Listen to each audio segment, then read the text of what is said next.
أشهد أن لا إله إلا الله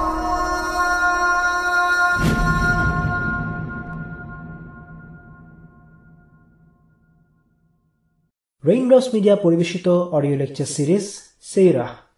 এই সিরিজে আলোচিত হবে পৃথিবীর বুকে শ্রেষ্ঠতম মানুষ রাসূলুল্লাহ মুহাম্মদ সাল্লাল্লাহু আলাইহি ওয়াসাল্লামের জীবন কথা। ইন্নাল হামদালিল্লাহ ওয়াসসালাতু ওয়াসসালামু আলা রাসূলিল্লাহ ওয়া আলা আলিহি ওয়া আসহাবিহি ওয়া সাল্লামা তাসলিমান কাসীরান মাজিদান ইলা ইয়াউমিদ্দিন, আম্মা বা'দ।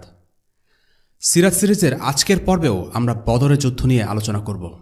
আজকে যে কয়েকটি বিষয় নিয়ে আলোচনা হবে সেগুলো হচ্ছে যুদ্ধলব্ধ সম্পদ অর্থাৎ গনিমতের বিধান, যুদ্ধবন্দীদের বিধান এবং বদরের শিক্ষা ও প্রভাব। আমরা জানি মাক্কি যুগে কোরআনের যত আয়াত নাজিল হয়েছিল তার বেশিরভাগই ছিল আকীদা বা বিশ্বাস সংক্রান্ত, কারণ সে সময়টা ছিল ইসলামী আদর্শের ভিত্তিপ্রস্তর স্থাপনের সময়। অন্যদিকে মাদানী যুগে যখন মুসলিমরা ইসলামের আদর্শের আলোকে নিজেদের জীবন পরিচালনা শুরু করল, তখন অনেক বিষয় অথবা বিধান নাজিলের প্রয়োজন হল। আর তাই মাদানী যুগের আয়াতগুলোতে বিধান বা হুকুম আহকাম সংক্রান্ত আয়াতের আধিক্য দেখা যায়। আমাদের প্রথম আলোচনা হচ্ছে গনিমতের বিধান নিয়ে।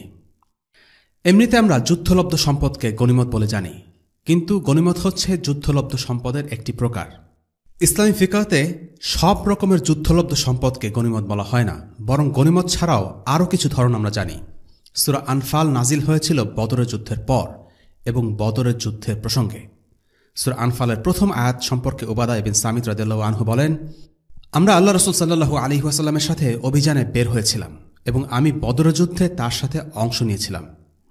দুই বাহিনী মুখোমুখি হল এবং আল্লাহ তাআলা শত্রুদের পরাজিত করলেন। তখন একদল মুসলিম শত্রুদের ধাওয়া করছিল এবং তাদের হত্যা করছিল, আরেক দল শত্রুদের শিবির থেকে তাদের রেখে যাওয়া সম্পদ সংগ্রহ করছিল, আর আরেক দল আল্লাহ রাসূল সাল্লাল্লাহু আলাইহি ওয়াসাল্লামের নিরাপত্তা নিশ্চিত করছিল যেন শত্রুরা এসে অতর্কিতে হামলা করতে না পারে। যখন সন্ধ্যা হল তখন যারা গনিমতের মাল সংগ্রহ করছিল তারা বলল, আমরা এই গনিমত সংগ্রহ করেছি, তাই আর কারও এই সম্পদের উপর ভাগ নেই। যারা শত্রুদের ধাওয়া করছিল তারা বলল, না, সেটা হতে পারে না, তোমরা আমাদের চাইতে এই সম্পদের উপর বেশি হক রাখো না, আমরা শত্রুদের তাদের সম্পদ রেখে পালিয়ে যেতে বাধ্য করেছি। যারা রাসূলুল্লাহকে নিরাপত্তা দিয়েছিল তারা বলল, আল্লাহ রাসূলের নিরাপত্তার বিষয়টি দেখেছি যেন শত্রুরা অতর্কিতে তার উপর হামলা করতে না পারে, কাজেই এই সম্পদের উপর তোমাদের অধিকার আমাদের চাইতে বেশি হতে পারে না। এই তিনটি দল গনিমতের সম্পদের ভাগাভাগি নিয়ে বিতর্কে জড়িয়ে পড়ে। তখন আল্লাহ আজ্জা ওয়া জাল নাজিল করেন সূরা আনফালের প্রথম আয়াত, يسألونك عن الأنفال قل الأنفال لله والرسول فاتقوا الله وأصلحوا ذات بينكم وأطيعوا الله ورسوله إن كنتم مؤمنين। লোকেরা আপনাকে গনিমতের মাল সম্পর্কে জিজ্ঞেস করে, বলে দিন, গনিমতের মাল আল্লাহ ও তার রাসূলের জন্য। তোমরা আল্লাহকে ভয় করো এবং নিজেদের পারস্পরিক অবস্থা সংশোধন করে নাও, আর আল্লাহ ও তার রাসূলের আনুগত্য করো যদি তোমরা মুমিন হও। সূরা আনফাল আয়াত 1। উবাদা ইবনে আস-সামিত রাদিয়াল্লাহু আনহু বলেন, এই আয়াত নাজিল হয়েছিল আমাদের ব্যাপারে যারা বদরে অংশ নিয়েছিলাম। আমরা গনিমতের সম্পদ নিয়ে নিজেদের মধ্যে মতানৈক্য করছিলাম। পুরো বিষয়টায় আমরা ভালো আচরণ ধরে রাখতে পারিনি, তাই আল্লাহ তাআলা আমাদের কাছ থেকে গনিমত নিয়ে নিলেন এবং আল্লাহ রাসূলকে দিলেন, আর তিনি আমাদের মাঝে গনিমতের সম্পদ সমান ভাগে ভাগাভাগি করে দিলেন। এই আয়াতের মাধ্যমে আল্লাহ তাআলা জানিয়ে দিচ্ছেন যুদ্ধলব্ধ সম্পদের ব্যাপারে চূড়ান্ত সিদ্ধান্ত আল্লাহ ও তার রাসূলের হাতে। বদরের যুদ্ধে প্রাপ্ত সকল সম্পদ আল্লাহ রাসূল সাল্লাল্লাহু আলাইহি ওয়াসাল্লামকে দেয়া হয়েছিল, একেবারে সবকিছুই। এই আয়াতটি মুজাহিদদের তিনটি শিক্ষা দিচ্ছে: তাকওয়া, ঐক্য এবং আনুগত্য। প্রথম শিক্ষা হল আল্লাহকে ভয় করো, অর্থাৎ আল্লাহর ব্যাপারে মুজাহিদদের ভয় থাকতে হবে। আল্লাহর রাস্তায় জিহাদ করার জন্য তাকওয়া জরুরি, তা না হলে সেটা আল্লাহর রাস্তায় জিহাদ হবে না, অন্য কোনো উদ্দেশ্যে যুদ্ধ করা হবে। দ্বিতীয় বিষয়টি হল ঐক্য বা নিয়ম শৃঙ্খলা। নিজেদের সম্পর্ককে সুষ্ঠু সুন্দর ভিত্তির উপর প্রতিষ্ঠিত করো, অর্থাৎ মুসলিমদের ঐক্যবদ্ধ থাকা। মুজাহিদদের মধ্যে নিয়ম শৃঙ্খলা থাকতে হবে। তৃতীয় শিক্ষা হল আল্লাহ ও তার রাসূলের আনুগত্য করো। মুমিন হওয়ার জন্য অবশ্যই আল্লাহ ও তার রাসূলের আনুগত্য করতে হবে। পরের 3টি আয়াতে আল্লাহ তাআলা বর্ণনা করেছেন যারা সত্যিকারের মুমিন তারা কেমন, কি তাদের বৈশিষ্ট্য, কেমন তাদের চরিত্র। ইন্নামাল মুমিনুনা আল্লাযীনা ইযা যুকিরাল্লাহু ওয়াজিলাত কুলুবুহুম ওয়া ইযা তুলিয়াত আলাইহিম আয়াতুহু যাদাতহুম ঈমানা وَإِذَا تُلِيَتْ عَلَيْهِمْ آيَاتُهُ زَادَتْهُمْ إِيمَانًا وَعَلَى رَبِّهِمْ يَتَوَكَّلُونَ الَّذِينَ يُقِيمُونَ الصَّلَاةَ وَمِمَّا رَزَقْنَاهُمْ يُنْفِقُونَ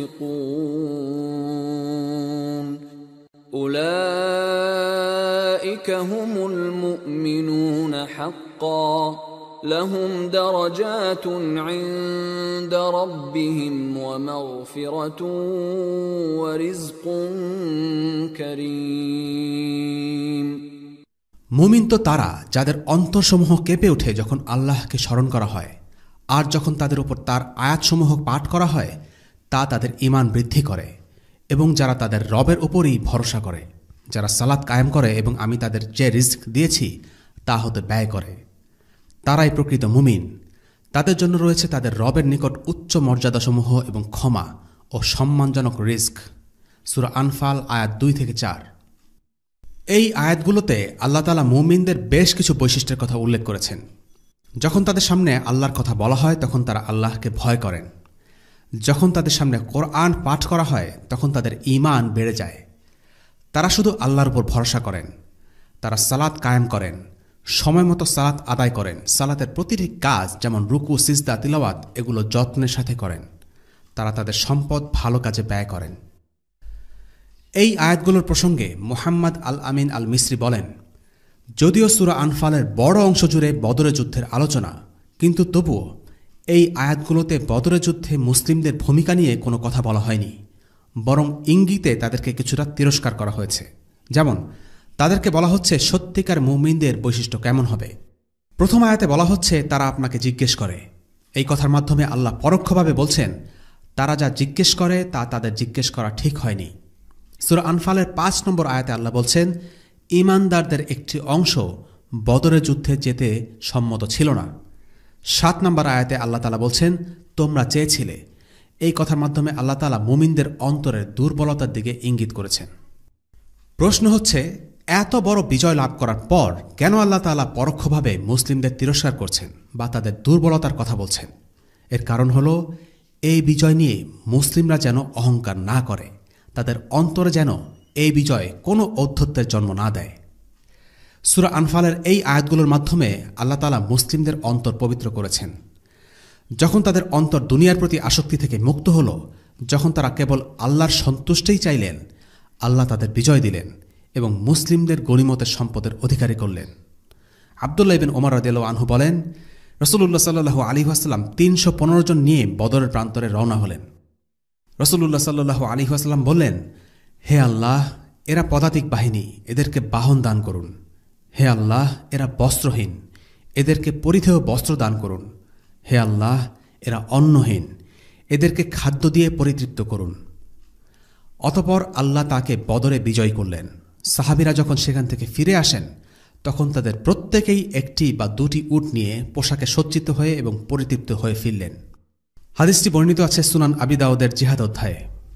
যাই হোক, বদরের যুদ্ধের পর আল্লাহ যুদ্ধলব্ধ সম্পদের বন্টনের ব্যাপারে বিধান জারি করেন। আল্লাহ তাআলা বলেন, وَاعْلَمُوا أَنَّمَا غَنِمْتُم مِّن شَيْءٍ فَأَنَّ لِلَّهِ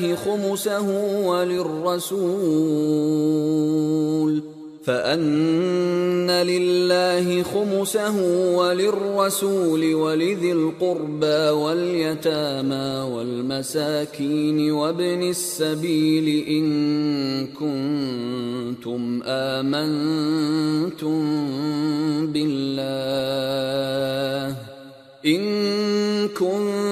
أنتم آمنتم بالله وما أنزلنا على عبدنا يوم الفرقان يوم التقى الجمعان والله على كل شيء قدير। আর তোমরা জেনে রেখো যে যুদ্ধে তোমরা যা গনিমতের মাল লাভ করেছ ওর 1/5 আল্লাহ, তার রসুলের নিকটাত্মীয়, ইয়াতিম, মিসকিন এবং মুসাফিরের জন্য।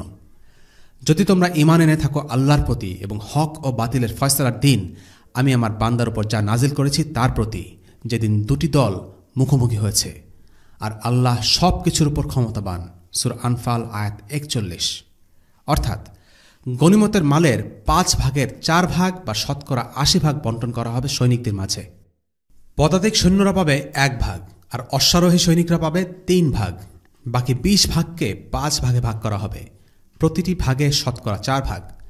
এই 5টি ভাগ হল: 1 আল্লাহর জন্য, 2 রাসূলুল্লাহ সাল্লাল্লাহু আলাইহি ওয়াসাল্লামের জন্য, 3 রাসূলুল্লাহ সাল্লাল্লাহু আলাইহি ওয়াসাল্লামের নিকট আত্মীয়দের জন্য, 4 এতিম এবং অভাবগ্রস্তদের জন্য, এবং 5 মুসাফিরদের জন্য।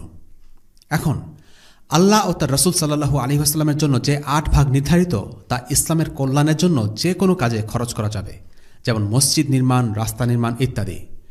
এই ব্যাপারে খলিফা বা ইমামের সিদ্ধান্তই চূড়ান্ত। এখানে উল্লেখ্য, গনিমত হল সে সম্পদ যা মুসলিমরা সামরিক শক্তির জোরে যুদ্ধের মাধ্যমে জয়লাভ করে। এই সম্পদ হচ্ছে শত্রুদের রেখে যাওয়া সম্পদ যা সবার মাঝে ভাগাভাগি হয়। যদি যুদ্ধ না করেই মুসলিমরা শত্রুর সম্পদ লাভ করে তবে সেটা হচ্ছে ফাই, আর ফাইয়ের বিধান গনিমতের বিধানের মতো নয়। ফাইয়ের বিধান নিয়ে পরে আলোচনা করা হবে ইনশাআল্লাহ। এছাড়া জিহাদের ময়দানে কোনো মুসলিম যদি কোনো কাফিরকে হত্যা করে তবে সে কাফিরের যে সম্পদ তার ময়দানে ছিল, যেমন তার বর্শা, তার তরবারি, এগুলো সে পাবে। এই সম্পদ সবার মাঝে ভাগাভাগি হবে না, শুধু যে মুজাহিদ তাকে হত্যা করেছে সে পাবে। আল্লাহ রাসূল সাল্লাল্লাহু আলাইহি ওয়াসাল্লাম বদরের যুদ্ধে অংশ নেননি এরকম কিছু মুসলিমকেও বদরের যুদ্ধে প্রাপ্ত সম্পদের ভাগ দিয়েছিলেন। এরা হচ্ছেন সেসব মুসলিম যারা বদরের যুদ্ধে যেতে না পারার জন্য কোনো গ্রহণযোগ্য অজুহাত ছিল, যেমন ওসমান ইবনে আফফান রাদিয়াল্লাহু আনহুকে আল্লাহ রাসূল সাল্লাল্লাহু আলাইহি ওয়াসাল্লাম বলেছেন তিনি যেন মদিনায় থেকে যান, কারণ তার স্ত্রী রুকাইয়া, যিনি ছিলেন আল্লাহ রাসূল সাল্লাল্লাহু আলাইহি ওয়াসাল্লামের মেয়ে, সেই রুকাইয়া ছিলেন খুবই অসুস্থ। তাকে দেখাশোনা করার জন্য নবীজি উসমান রাদিয়াল্লাহু আনহুকে মদিনায় থেকে যেতে বলেন। যদিও ওসমান বদরে অংশ নেননি, কিন্তু তিনি বদরের সওয়াব ও গনিমত লাভ করেছেন। এছাড়াও যেসব সাহাবী শহীদ হয়েছিলেন তাদের গনিমত তাদের পরিবারকে দেয়া হয়েছিল। এছাড়াও আবু উমামা রাদিয়াল্লাহু আনহু বদরের যুদ্ধে অংশ নেননি। নবীজি সাল্লাল্লাহু আলাইহি ওয়াসাল্লাম তার মায়ের দেখাশোনা করার জন্য তাকে থেকে যেতে বলেছিলেন। এছাড়াও আরও কিছু সাহাবী বদরে অংশ নেননি, কারণ তাদের উপর অন্য দায়িত্ব ছিল। যেমন আবু লুবাবা রাদিয়াল্লাহু আনহুকে মদিনার অস্থায়ী শাসক হিসেবে নিযুক্ত করা হয়েছিল। আসিম ইবনে আদি এবং হারিস ইবনে হাতিব রাদিয়াল্লাহু আনহুমাকে পাঠানো হয়েছিল যথাক্রমে আলিয়াহ এবং বনু আমর ইবনে আউফ গোত্রের কাছে। এরপরের আলোচনার বিষয়বস্তু হচ্ছে যুদ্ধবন্দীদের বিধান। বদরের যুদ্ধে কুরাইশদের 70 জন মুসলিমদের হাতে যুদ্ধবন্দী হিসেবে ধরা পড়ে। এদের ব্যাপারে সিদ্ধান্ত নিতে রাসূলুল্লাহ সাল্লাল্লাহু আলাইহি ওয়াসাল্লাম শুরা ডাকলেন। তিনি সাহাবীদের থেকে মতামত শুনলেন। আবু বকর রাদিয়াল্লাহু আনহুর মত ছিল, হে আল্লাহর রাসূল, এরা তো আমাদের আত্মীয় এবং আমাদের গোত্রেরই লোক। আমার মতে আপনি এদের থেকে মুক্তিপণ নিয়ে ছেড়ে দিন। মুক্তিপণ হিসেবে আমরা যা পাব তা আমরা কাফিরদের বিরুদ্ধে কাজে লাগাব, আর এমনও হতে পারে আল্লাহ তাআলা এদেরকে হিদায়াত দেবেন আর তারা একদিন মুসলিম হবে। ওমর ইবনুল খাত্তাব রাদিয়াল্লাহু আনহু দ্বিমত পোষণ করলেন। তিনি বললেন, হে আল্লাহর রাসূল, এরাই আপনাকে আপনার ঘর থেকে বিতাড়িত করেছে, আপনাকে মিথ্যাবাদী অপবাদ দিয়েছে। আমি আবু বকরের সাথে দ্বিমত পোষণ করি। এদেরকে এখানে আনুন আর এক এক করে গর্দান ফেলে দিন। ওমর তার এক আত্মীয়র দিকে আঙ্গুল তুলে বললেন, একে আমার হাতে ছেড়ে দিন, আমি একে মেরে ফেলি। আকিলকে তুলে দিন তার ভাই আলীর কাছে, আলী তার ভাইকে হত্যা করুক। হামজার হাতে তুলে দিন হামজার ভাইকে, হামজা তাকে হত্যা করুক। এতে করে আল্লাহ জানবেন মুশরিকদের প্রতি আমাদের কোনো সমবেদনা নেই। এই লোকগুলো হল নাটের গুরু, কাফেরদের নেতা। আব্দুল্লাহ বিন রাওয়াহা রাদিয়াল্লাহু আনহু মত দিলেন, রাসূলুল্লাহ, আপনি এমন জায়গা বের করুন যেখানে অনেক গাছপালা আছে, আপনি তাদের সেখানে ঢুকিয়ে দিন আর আগুন জ্বালিয়ে দিন। যে যার মত দিল। বিভিন্ন জনের মত শুনে রাসূলুল্লাহ সাল্লাল্লাহু আলাইহি ওয়াসাল্লাম তখনও কোনো সিদ্ধান্ত নিলেন না তিনি কি করবেন। তিনি নিজে একা কিছুক্ষণ ভাবার জন্য সময় নিলেন। এসে দেখলেন মুসলিমরা দুইটি মতে স্থির হয়েছে, আবু বকর এবং ওমরের মত। তিনি তখন এই দুইজন সাহাবীর চারিত্রিক দিক সবার সামনে তুলে ধরলেন। আবু বকর হল নবী ইব্রাহিম আলাইহিস সালামের মতো। তিনি বলেছিলেন, যারা আমার অনুসরণ করবে তারা আমার সাথে, আর যারা আমার অনুসরণ করে না, নিশ্চয়ই আল্লাহ তুমি ক্ষমাশীল ও দয়ালু। এবং আবু বকর হলেন ঈসা আলাইহিস সালামের মতো। তিনি বলেছিলেন, তুমি যদি তাদেরকে শাস্তি দাও তারা তো তোমারই গোলাম, আর যদি তুমি তাদের ক্ষমা করো তাহলে তুমি পরাক্রমশালী ও জ্ঞানী। অর্থাৎ আবু বকর ছিলেন নবী ইব্রাহিম ও ঈসার মতো, যারা তাদের কওমের প্রতি ছিলেন দয়ালু। রাসূলুল্লাহ সাল্লাল্লাহু আলাইহি ওয়াসাল্লাম এরপর বললেন ওমরের কথা। ওমর হচ্ছেন নূহের মতো। তিনি বলেছিলেন, হে আল্লাহ, এই জমিনে তুমি কাফিরদেরকে ছেড়ে দিও না। ওমরের উদাহরণ হল মূসা নবীর মতো। তিনি বলেছিলেন, হে আল্লাহ, তাদের সম্পদ বিনষ্ট করে দাও এবং তাদের অন্তরকে শক্ত করে দাও যেন তারা আযাব আসার আগে ঈমান না আনে। এই বলে রাসূলুল্লাহ সাল্লাল্লাহু আলাইহি ওয়াসাল্লাম সবাইকে উদ্দেশ্য করে বললেন, তোমাদের পরিবার পরিজন আছে, তাদের দেখাশোনার ব্যাপার আছে, কাজেই তোমরা মুক্তিপণ আদায় করো। মুক্তিপণের টাকা ছাড়া যেন কেউ মুক্তি না পায়, আর যদি মুক্তিপণ না দেয় তাহলে তাদের মেরে ফেলো। শেষ পর্যন্ত রাসূলুল্লাহ সাল্লাল্লাহু আলাইহি ওয়াসাল্লাম আবু বকর রাদিয়াল্লাহু আনহুর মতই গ্রহণ করলেন। পরদিন সকালে ওমর রাদিয়াল্লাহু আনহু গেলেন রাসূলুল্লাহর ঘরে। গিয়ে দেখেন রাসূলুল্লাহ কাঁদছেন, সাথে কাঁদছেন আবু বকরও। তিনি তাদের জিজ্ঞেস করলেন, হে রাসূলুল্লাহ, আপনি এবং আপনার সাথী কাঁদছেন কেন? কি হয়েছে? আমাকে বলেন কেন কাঁদছেন, আমিও কাঁদি, আর যদি কান্না না পায় তাহলে জোর করে হলেও কাঁদব। রাসূলুল্লাহ বললেন, বন্দীদের থেকে মুক্তিপণ গ্রহণ করায় তোমাদের সঙ্গীদের উপর যে আযাব পেশ করা হয়েছে তা দেখে কাঁদছি। তিনি একটা গাছ দেখিয়ে বললেন, ওদের ওপর যে আযাব আপতিত হতে পারত তা এই গাছের চেয়েও নিকটবর্তী করে আমাকে পেশ করা হয়েছে। রাসূলুল্লাহ সাল্লাল্লাহু আলাইহি ওয়াসাল্লাম বোঝাতে চেয়েছেন যে মুসলিমরা মুক্তিপণ গ্রহণ করার যে সিদ্ধান্ত নিয়েছিল আল্লাহ তাআলা তা পছন্দ করেননি। তিনি বলেছেন, ما كان لنبي أن يكون له أسرى حتى يثخن في الأرض تريدون عرض الدنيا والله يريد الآخرة والله عزيز حكيم لولا كتاب من الله سبق لمسكم فيما أخذتم عذاب عظيم। কোন নবীর জন্য সঙ্গত নয় যে তার নিকট যুদ্ধবন্দী থাকবে এবং পণের বিনিময়ে তিনি তাদেরকে মুক্ত করবেন, যতক্ষণ না তিনি জমিনে তাদের রক্ত প্রবাহিত করবেন। তোমরা দুনিয়ার সম্পদ কামনা করছ, অথচ আল্লাহ চাচ্ছেন আখিরাত, আর আল্লাহ পরাক্রমশালী, প্রজ্ঞাবান। যদি আল্লাহর লিখন নির্ধারিত না হয়ে থাকত তবে যে ব্যবস্থা তোমরা অবলম্বন করেছ তাতে তোমাদের ওপর কোনো বড় শাস্তি এসে পড়ত। সূরা আনফাল আয়াত ৬৭ এবং ৬৮।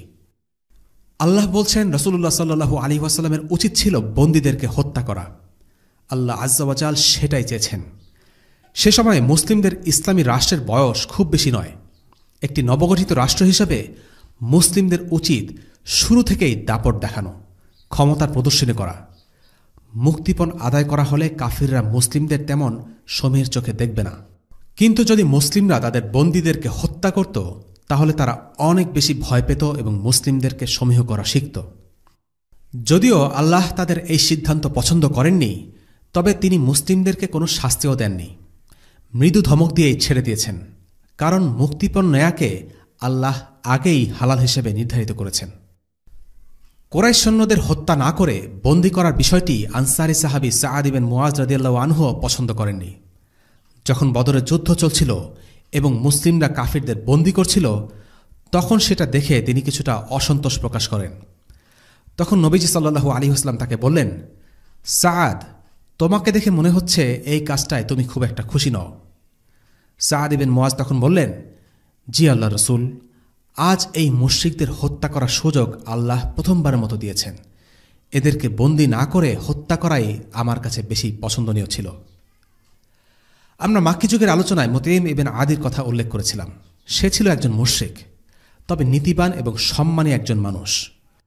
বদরের যুদ্ধের পর আল্লাহ রাসূল সাল্লাল্লাহু আলাইহি ওয়াসাল্লাম বলেছিলেন, মুতঈম ইবনে আদি যদি জীবিত থাকত আর এই সকল যুদ্ধবন্দীদের মুক্তির ব্যাপারে আমার সাথে কথা বলতো, আমি তাহলে তার সম্মানে এদের সকলকে মুক্ত করে দিতাম।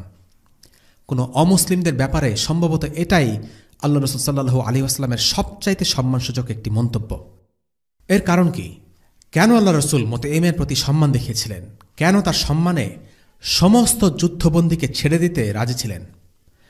মুতঈম ইবনে আদি হলেন সেই ব্যক্তি যিনি রাসূলুল্লাহকে নিরাপত্তা দিয়ে কাবা ঘর তাওয়াফের জন্য সুযোগ করে দিয়েছিলেন। যদিও তিনি অমুসলিম ছিলেন, তারপরও তার সততা ও মুসলিমদের প্রতি সদাচরণে আল্লাহ রাসূল সাল্লাল্লাহু আলাইহি ওয়াসাল্লাম তার প্রতি কৃতজ্ঞ ছিলেন। শুধু এক ব্যক্তির কথায় আল্লাহ রাসূল বদরের সব যুদ্ধবন্দীদের ছেড়ে দিতে রাজি ছিলেন। এ থেকে বোঝা যায় রাসূলুল্লাহ সাল্লাল্লাহু আলাইহি ওয়াসাল্লাম একজন মানুষের কর্মকাণ্ডের উপর ভিত্তি করে সে অনুযায়ী আচরণ করতেন। তিনি কঠোরতা দেখিয়েছেন, তিনি নম্রতাও দেখিয়েছেন, তিনি ভালো মানুষের প্রতি সদয় ছিলেন এবং খারাপ মানুষদের সাথে যথোচিত আচরণ করতেন। তাই মুসলিমদের এমন হওয়া উচিত নয় যে তারা কাফিরদের কেবল নিষ্ঠুরতাই প্রদর্শন করবে, আবার এমন আচরণও কাম্য নয় যে তারা নমনম হয়ে কেবল তাদের খুশি করার চেষ্টায় ব্যতিব্যস্ত থাকবে। একজন মুসলিমের উচিত পরিস্থিতি বিবেচনা করা এবং বিচক্ষণের মতো কাজ করা। একজন মানুষের আবেগকে বশ করা শিখতে হবে।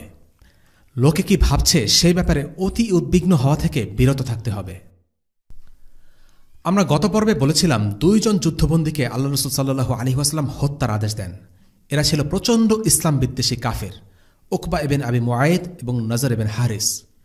উকবা আল্লাহ রাসূল সাল্লাল্লাহু আলাইহি ওয়াসাল্লামের সাথে সবচেয়ে জঘন্য আচরণ করেছিল, আর নজর ইবনে হারিস ইসলামের বিরুদ্ধে মিডিয়া প্রোপাগান্ডা চালাত। এই 2 জন ছাড়া আর কোনো যুদ্ধবন্দীকে হত্যা করা হয়নি।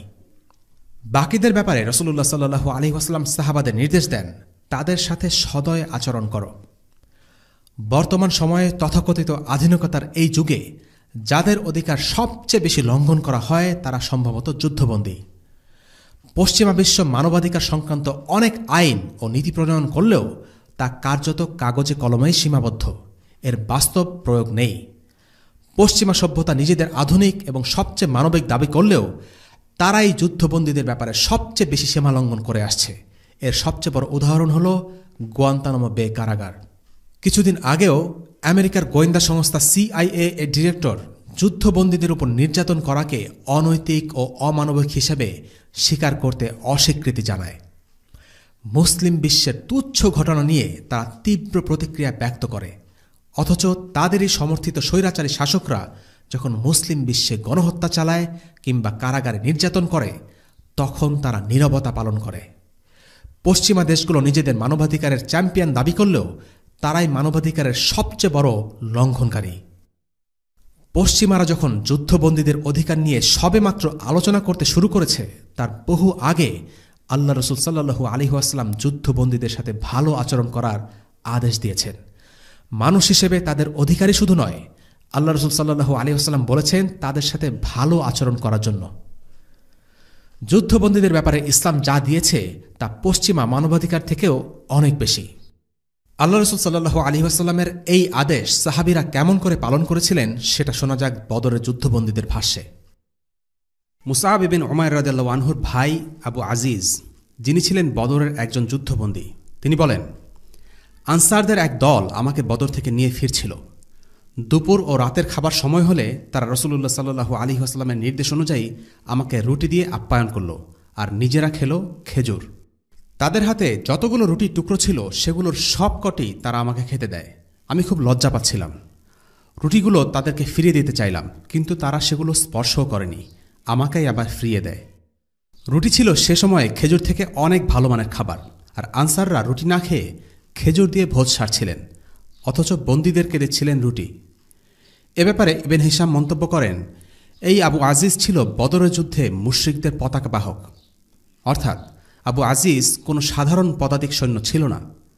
অথচ রাসূলুল্লাহ সাল্লাল্লাহু আলাইহি ওয়াসাল্লাম সাহাবাদেরকে এই ধরনের মানুষের সাথেও ভালো ব্যবহারের আদেশ করেন। আরেক যুদ্ধবন্দী আল ওয়ালিদ ইবনে মুগীরাও প্রায় একই রকম বক্তব্য করেছে। সে বলেছে, আমরা চড়তাম ঘোড়ার পিঠে আর তারা হাঁটত। অনেক বন্দী মুসলিমদের কাছ থেকে এরকম ভালো আচরণ পেয়ে মুসলিম হয়ে যায়। রাসূলুল্লাহ সাল্লাল্লাহু আলাইহি ওয়াসাল্লামের যুদ্ধ জীবনে এটা ছিল সাধারণ ঘটনা। অনেক যুদ্ধবন্দী মুসলিমদের কাছ থেকে ভালো আচরণ পেয়ে মুসলিম হয়ে তাদের সাথেই থেকে যায়। কোনো কোনো যুদ্ধবন্দী ইসলাম গ্রহণ করে বিষয়টা গোপন রাখত। তারা মুসলিমদের সাথে না থেকে ইচ্ছে করেই নিজ গোত্রের কাছে ফিরে যেত, আর তারপর রাসূলুল্লাহ সাল্লাল্লাহু আলাইহি ওয়াসাল্লামের কাছে ফিরে এসে মুসলিম হতো। তারা নিজ গোত্রকে এটা দেখাতে চাইত যে তারা তরবারির ভয়ে মুসলিম হননি, যেমনটা হয়েছিল আবু আজিজের ক্ষেত্রে। সে ভালো আচরণ পেয়ে মুসলিম হয়েছে। কাজেই উত্তম চরিত্র প্রদর্শন করাটা জরুরি, হোক সেটা শত্রুর সাথে। মুসলিমদের উচিত শত্রুদের সাথে যথাযথ সম্মানের সাথে আচরণ করা। একজন মুসলিম নিষ্ঠুর, অসৎ কিংবা প্রতারক হবে না। সে সততা ও সম্মান দিয়ে সকলের সাথে আচরণ করবে। তার মধ্যে কোনো লোকছাপ থাকবে না। সে খোলাখুলি কথা বলবে। তবে যারা নির্দয় আচরণ পাবার যোগ্য তারা ব্যতিক্রম। এদের সাথে ভালো আচরণ করার কোনো কারণ নেই। এদের সাথে নম্রভাবে আচরণ করা হলো বোকামি, কেননা এরা সত্য থেকে মুখ ঘুরিয়ে নেয় এবং মুসলিমদের ক্ষতি করে। রাসূলুল্লাহ সাল্লাল্লাহু আলাইহি ওয়াসাল্লামের চাচা আল আব্বাস ইবনে আব্দুল মুত্তালিব এই যুদ্ধে যুদ্ধবন্দী হয়েছিলেন, কারণ তিনি কাফিরদের সাথে মুসলিমদের বিপক্ষে যুদ্ধে অংশ নিয়েছিলেন। তিনি মুক্তিপণ দিয়ে নিজেকে ছাড়িয়ে নিতে অনুরোধ করলেন। তিনি রাসূলুল্লাহকে বললেন, হে আল্লাহ রাসূল, আমি তো মুসলিম। অর্থাৎ তিনি বলতে চাইছিলেন, আমি তো মুসলিম, আমাকে কেন মুক্তিপণ দিতে হবে? মুক্তিপণ তো কাফিরদের জন্য। রাসূলুল্লাহ সাল্লাল্লাহু আলাইহি ওয়াসাল্লাম তখন তাকে বললেন, কুরাইশ বাহিনীর সাথে আপনার অবস্থান থেকে এটাই প্রতীয়মান হয় যে আপনি আমাদের বিরুদ্ধে ছিলেন, কাজেই আপনাকে মুক্তিপণ দিতে হবে। আপনার অন্তর ইসলাম গ্রহণ করেছে কিনা সে ব্যাপারে আল্লাহই ভালো জানেন। আপনি নিজের, আপনার 2 ভাইয়ের ছেলে এবং আপনার মিত্র অমুকের মুক্তিপণ আদায় করুন। রাসূলুল্লাহ সাল্লাল্লাহু আলাইহি ওয়াসাল্লাম এখানে মুসলিমদের একটি গুরুত্বপূর্ণ বিষয়ে শিক্ষা দিচ্ছেন।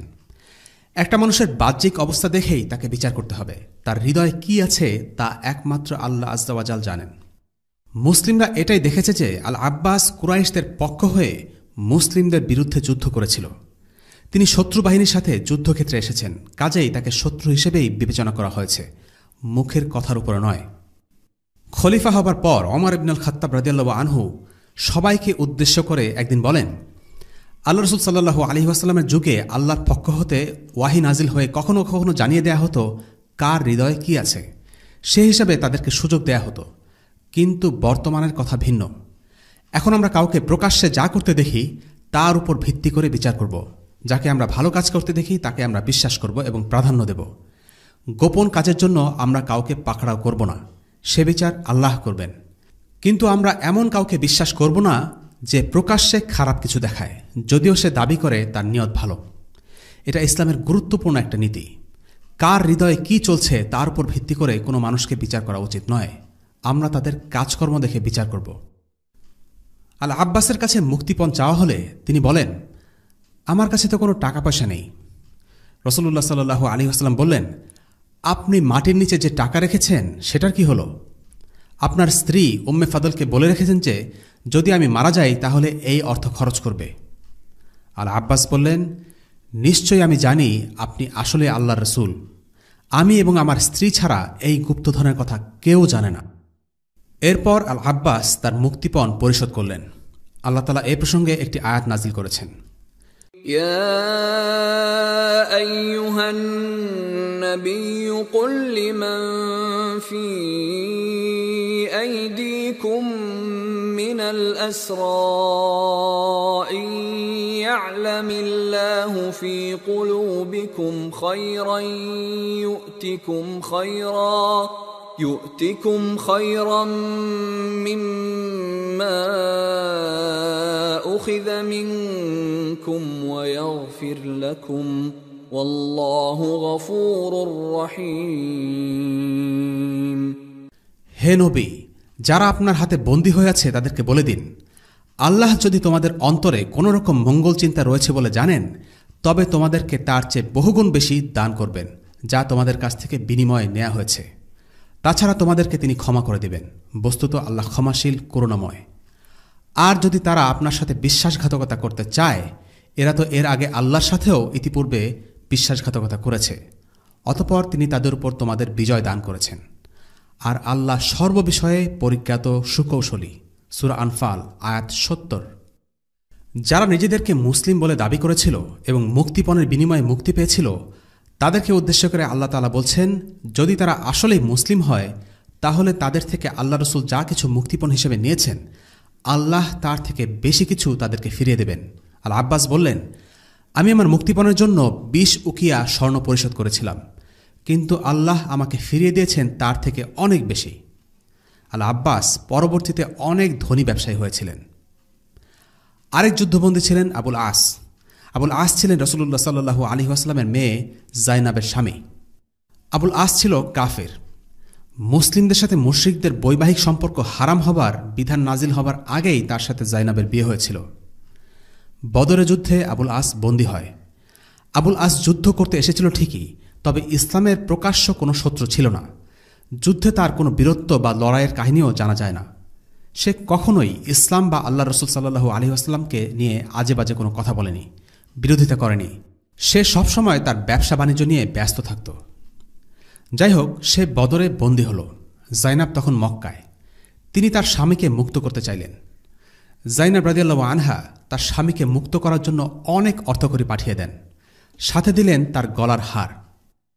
এই হার তার মা খাদিজা রাদিয়াল্লাহু আনহা বিয়ের সময় তাকে উপহার দিয়েছিলেন। মুক্তিপণ হিসেবে পাঠানো তার এই হার দেখে রাসূলুল্লাহ সাল্লাল্লাহু আলাইহি ওয়াসাল্লাম খুব আবেগপ্রবণ হয়ে যান। যে আনসার আবুল আসকে বেঁধে রেখেছিল তাকে রাসূলুল্লাহ বললেন, যদি আবুল আসকে তার স্ত্রীর কাছে ফিরিয়ে দেয়া এবং তার স্ত্রীর জিনিস তার কাছে পাঠিয়ে দেয়া ঠিক মনে করো, তবে তাই করো। তারা তৎক্ষণাৎ আবুল আসকে মুক্তিপণ ছাড়াই মুক্তি দিল। গলার হারটিও ফেরত পাঠানো হয়।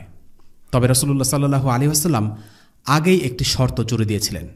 শর্তটি হল, আবুল আস আর কখনোই মুসলিমদের বিরুদ্ধে কোনো শত্রুকে সাহায্য করবে না এবং মক্কায় পৌঁছে রাসূলুল্লাহ সাল্লাল্লাহু আলাইহি ওয়াসাল্লামের কাছে জাইনাবকে পাঠিয়ে দেবেন। আল্লাহ রসুল সাল্লাল্লাহু আলাইহি ওয়াসাল্লামের আবেগ ছিল, তবে আবেগ দিয়ে তিনি চালিত হতেন না। তিনি যখন গলার হারটি দেখলেন, তিনি আবেগ আপ্লুত হয়ে পড়েন সত্যি, কিন্তু এজন্য তিনি আবুল আসকে এমনি এমনি ছেড়ে দেননি। তাকে এ শর্তে ছেড়ে দিয়েছেন যে সে আর কখনও ইসলামের বিরুদ্ধে যুদ্ধ করবে না। আবুল আস তার কথা রেখেছিল। সে মক্কায় ফিরে গিয়ে জাইনাবকে মক্কা ছেড়ে তার বাবার কাছে চলে যাবার অনুমতি দেয়। এরপর জাইনাব মক্কা ত্যাগের পরিকল্পনা করেন। যাওয়ার জন্য প্রস্তুত হলে তার দেবর কিনানা ইবনে রাবিআ একটি উট নিয়ে আসেন। উটের পিঠে হাউদাতে জাইনাব চড়ে বসেন। হাউদা হল উটের পিঠে বসানোর জন্য বানানো আসন। কিনানার সাথে তীর ধনুক ছিল। সে জাইনাবকে পথ দেখিয়ে নিয়ে যাচ্ছিল। তখন ছিল দিনের বেলা। কিছু কুরাইশ তাদেরকে দেখতে পেয়ে আটকানোর সিদ্ধান্ত নেয়। তারা জাইনাবের পিছু নিয়ে দুতুয়া নামক স্থানে তাদেরকে ধরে ফেলল। হাব্বার ইবেন আসওয়াদ ইবেন মুত্তালিব নামক এক লোক বর্ষা দিয়ে জাইনাবকে ভয় দেখায়। জাইনাব হাওদা থেকে পড়ে যান এবং এতে তার গর্ভপাত ঘটে। কিনান তার তুনি থেকে তীর বের করে সবাইকে হুমকি দিলেন, আল্লাহর কসম, যদি কেউ আমার কাছে আসে তবে আমি তার দিকে তীর ছুড়ব। তখন অন্যরা তার কাছ থেকে দ্রুত সরে যায়। তখন আবু সুফিয়ান সেখানে অন্যান্য কুরাইশ নেতাদের নিয়ে পৌঁছে বলল, তোমার তীর নামিয়ে রাখো, আমরা তোমার সাথে কথা বলতে চাই। কিনান তার অস্ত্র নামিয়ে রাখলেন। আবু সুফিয়ান এসে বলল, তুমি কাজটি ভালো করনি কিনান। মুহাম্মদ আমাদের অনেক ক্ষতি করেছে, তা সত্ত্বেও এক মহিলাকে তার কাছে নিয়ে যাচ্ছ, আর সেটাও প্রকাশ্য দিবালোকে। তুমি আর অন্য কাউকে নয়, বরং মুহাম্মাদের মেয়েকে প্রকাশ্যে তার কাছে পৌঁছে দিচ্ছ। লোকেরা দেখে ভাবছে যুদ্ধে পরাজিত হয়ে আমরা আজকে দুর্বল, অপমানিত, তাই সবার সামনে এভাবে তুমি এই কাজ করছ। তোমার এই কাজ আমাদের দুর্বলতা ও অক্ষমতাই প্রকাশ করছে। আমি শপথ করে বলছি, আমরা জাইনাবকে তার বাবার কাছ থেকে দূরে সরিয়ে রাখতে চাই না, আমরা প্রতিশোধ নিতে চাই না, কিন্তু প্রকাশ্যে এই কাজ করো না, গোপনে তার বাবার কাছে পৌঁছে দিয়ে আসো। তৎকালীন কুরাইশরা ইসলামের প্রতি শত্রু ভাবাপন্ন হলেও মুসলিম মহিলাদের সম্মান করত। আজকের যুগের কাফেরদের মধ্যে এটুকু সম্মান একদমই দেখা যায় না। বদর যুদ্ধের আরেক বন্দী ছিল আবু আজ্জা। সে বলে, হে আল্লাহর রসুল, আপনি তো আমার আর্থিক অবস্থার কথা জানেন। আমি দরিদ্র এবং আমার পরিবার আছে, আমার প্রতি দয়া করুন। আবু আজ্জা ছিল গরিব, তার মেয়েদের দেখাশোনা করার প্রয়োজন ছিল। রাসূলুল্লাহ সাল্লাল্লাহু আলাইহি ওয়াসাল্লাম তার প্রতি সহানুভূতিশীল হলেন। তিনি বললেন, আমি তোমাকে এক শর্তে ছেড়ে দিচ্ছি, তুমি আমার বিরুদ্ধে কাউকে সহযোগিতা করবে না। বদরে তুমি আমাদের বিরুদ্ধে যুদ্ধ করতে এসেছ, কিন্তু এরপর যদি কখনো তোমাকে আমাদের বিরুদ্ধে যুদ্ধ করতে বলা হয় তাতে তুমি অস্বীকৃতি জানাবে। আবু আজ্জা এই শর্তে রাজি হয়, ফলে তাকে মুক্তি দেয়া হয়। কিন্তু উহুদের যুদ্ধে কুরাইশরা তাকে যুদ্ধে যোগ দিতে প্ররোচিত করে এবং তাকে যুদ্ধে আনতে সক্ষম হয়। আবারও সে মুসলিমদের হাতে ধরা পড়ে। এবং এবারও দারিদ্র্যের ছুতো দিয়ে মুক্ত হবার চেষ্টা করে। কিন্তু রাসূলুল্লাহ সাল্লাল্লাহু আলাইহি ওয়াসাল্লাম এবার তাকে আর কোনো সুযোগ দিলেন না। তিনি বললেন, তুমি দাড়িতে হাত বুলিয়ে বুলিয়ে বলবে আমি মুহাম্মাদকে 2 বার ধোঁকা দিয়েছি, এই সুযোগ তোমাকে আমি দেব না। রাসূলুল্লাহ সাল্লাল্লাহু আলাইহি ওয়াসাল্লাম আবেগী কথায় গলে যেতেন না। তাকে সহজে ঠকানো বা প্রতারিত করা যেত না। তিনি দয়ালু, সহানুভূতিশীল, সহিষ্ণু ছিলেন সত্যি, কিন্তু কেউ তার সরলতার সুযোগ নিয়ে মুসলিমদের ক্ষতি করবে এটা তিনি মেনে নিতেন না। আবু আজ্জাকে উহুদের যুদ্ধের পর সেখানেই শিরচ্ছেদ করা হয়। রাসূলুল্লাহ বললেন, মুমিন এক গর্তে 2 বার দংশিত হয় না। এটি মুসলিমদের জন্য একটি গুরুত্বপূর্ণ শিক্ষা। একজন মুসলিমের এতটা সরল মনা হওয়া উচিত নয় যে সে যা শুনবে তাই বিশ্বাস করবে এবং মিডিয়ার চটকদার কথায় বিভ্রান্ত হয়ে যাবে। কারা ইসলাম ও মুসলিমদের উপকার করে এবং কারা ইসলাম ও মুসলিমদের ক্ষতি করে, এই ব্যাপারে একজন মুসলিমের সতর্ক থাকা উচিত। এরপর আসা যাক সুহাইল ইবনে আমরের কাহিনীতে। সুহাইল ছিলেন কুরাইশদের উচ্চ বংশীয় এক নেতা। যুদ্ধে তাকে একজন বন্দী হিসেবে আটক করা হয়। ইসলামের বিরুদ্ধে প্রচারণায় তিনি ছিলেন একজন সচল সক্রিয়। তার বাগ্মিতা ও সুশীল ভাষা ব্যবহার করে তিনি ইসলামের বিরুদ্ধে প্রোপাগান্ডা ছড়াতেন। ওমর ইবনুল খাত্তাব রাদিয়াল্লাহু আনহু রাসূলুল্লাহ সাল্লাল্লাহু আলাইহি ওয়াসাল্লামকে বললেন, হে আল্লাহর রাসূল, আমাকে অনুমতি দিন, আমি সুহাইল বিন আমরের সামনের 2টো দাঁত ফেলে দিই, তার জিহ্বা ঝুলে থাকবে, সে আর কখনো আপনার বিরুদ্ধে আজেবাজে কথা বলতে পারবে না। রাসূলুল্লাহ বললেন, না, আমি তার অঙ্গহানি করব না, কেননা তাতে আল্লাহ আমার অঙ্গহানি করতে পারেন। অর্থাৎ শত্রুর সাথে এরূপ ব্যবহার করা ইসলামের পন্থা নয়। তখন রাসূলুল্লাহ বললেন, হতে পারে সে কোনোদিন এমন অবস্থানে থাকবে যেদিন তার সমালোচনা করার সুযোগ তোমার থাকবে না। রাসূলুল্লাহ সাল্লাল্লাহু আলাইহি ওয়াসাল্লাম আশা করছিলেন হয়তো একদিন ইসলামের পক্ষেই সুহাইল কথা বলবে। আল্লাহ রাসূলের এই আশা সত্যি হয়েছিল। রাসূলুল্লাহর মৃত্যুর পর আরব গোত্রগুলো যখন ইসলাম ত্যাগ করা শুরু করল, তখন সুহাইল ইবনে আমরের কারণে মক্কার লোকেরা ইসলামের উপর দৃঢ় ছিল। তিনি বলতেন, হে কুরাইশের লোকজন, সবার শেষে ইসলাম গ্রহণ করে সবার আগে তা ত্যাগ করে বসো না। যার উপর আমাদের সন্দেহ জাগবে তার শিরচ্ছেদ করা হবে। এই কথাগুলো মক্কার লোকজনকে ইসলামের প্রতি অটল থাকতে সাহায্য করে।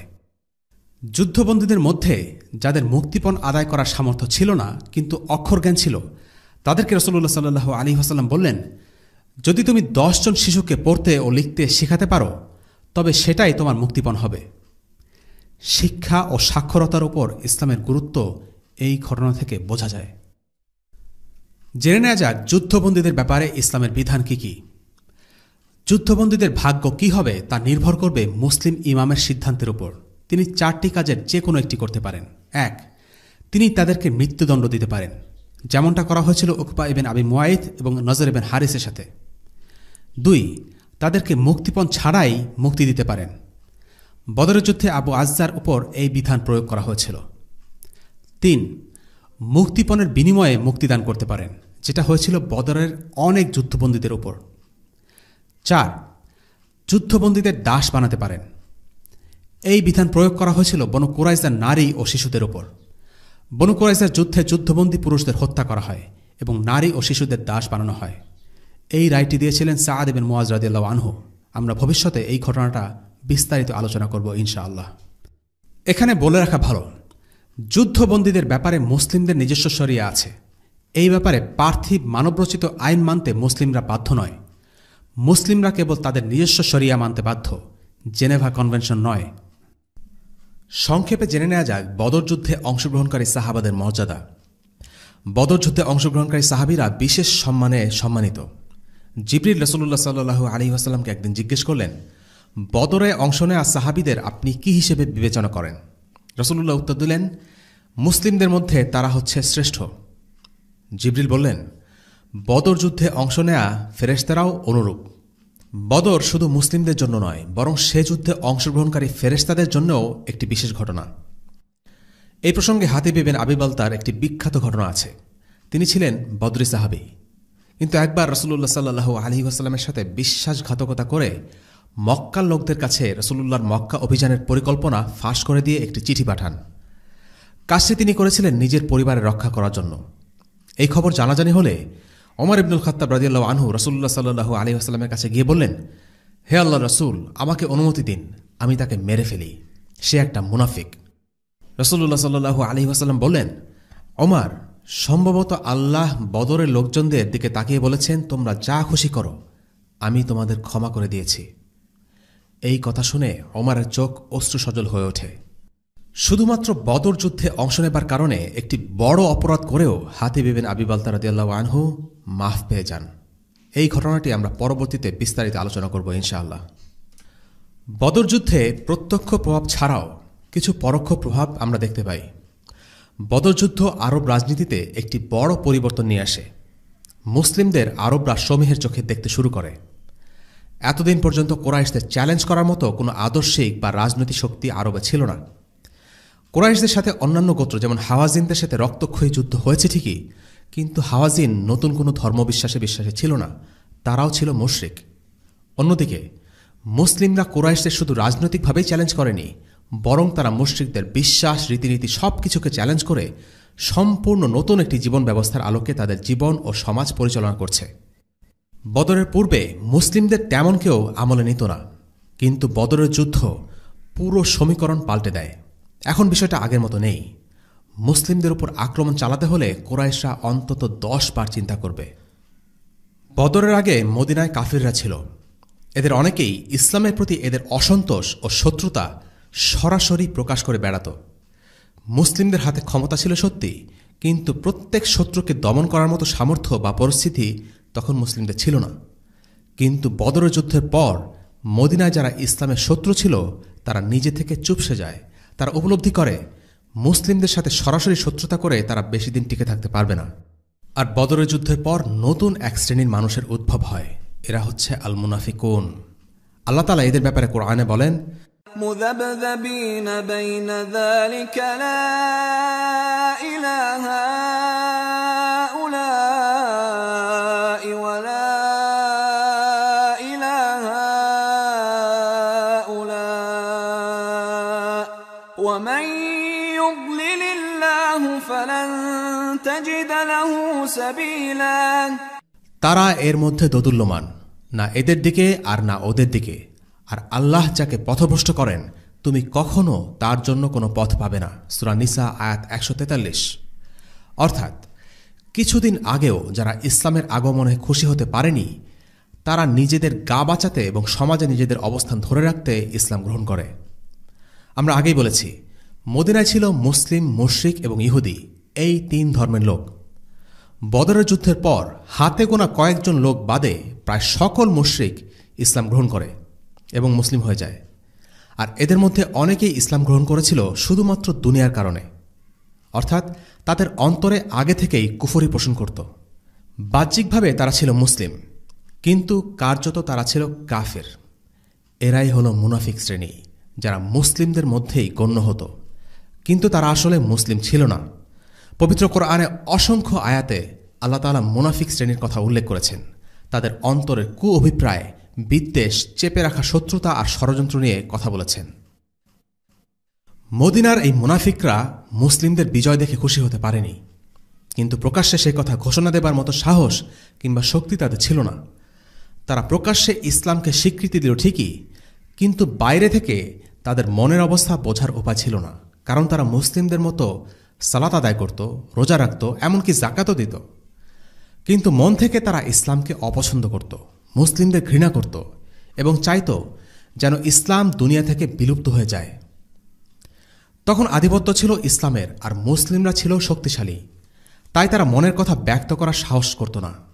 কিন্তু যখনই তারা মুসলিমদের কোনো ক্ষয়ক্ষতি বা বিপদ এসেছে দেখত, তখনই তারা মাথা চাড়া দিয়ে উঠত, মুখ দিয়ে এমন কথা বলে বসত যা শুনলে বোঝা যেত এরা মুসলিমদের কল্যাণ চায় না। মুনাফিকদের একটি বৈশিষ্ট্য হল তারা মুসলিমদের বিজয় দেখলে নীরব থাকে আর পরাজয় দেখলে সরব হয়ে ওঠে। এই মুনাফিকরা তখন মুসলিমদের বিরুদ্ধে গোপনে ষড়যন্ত্র করতে শুরু করে। সকল শত্রুদের মধ্যে তারাই ছিল সবচেয়ে বেশি বিপজ্জনক, কেননা তারা মুসলিমদের সাথে থাকত এবং তাদের কাছে সব খবরাখবর থাকত। তারা এই তথ্যগুলো চুরি করে বহিঃশত্রুদের কাছে পাচার করে দিত। এদেরকে শায়েস্তা করাও সহজ ছিল না, কারণ তারা তাদের কুফরি প্রকাশ করত না। আল্লাহ তাআলা জানিয়ে দেবার আগ পর্যন্ত রাসূলুল্লাহ সাল্লাল্লাহু আলাইহি ওয়াসাল্লামও এই ব্যাপারে কিছু জানতেন না। আজকের পর থেকে আমাদের এই সিরিজে নিয়মিতভাবে এই দলটির কথা প্রসঙ্গক্রমে আসতে থাকবে। অন্যদিকে কুরাইশরা বদরে পরাজিত হয়ে একটা বড়সড় ধাক্কা খায়। তাদের প্রথম সারির নেতারা এই যুদ্ধে মারা পড়ে, তাদের বড় বড় নেতারা বন্দী হয়, তাদের মুক্তিপণ দিয়ে মুসলিমদের কাছ থেকে ছাড়িয়ে আনতে হয়। প্রত্যেক পরিবারে শোকের ছায়া নেমে আসে, কারণ হয়তো কারো বাবা মারা গেছে, হয়তো কারো ভাই বন্দী হয়েছে।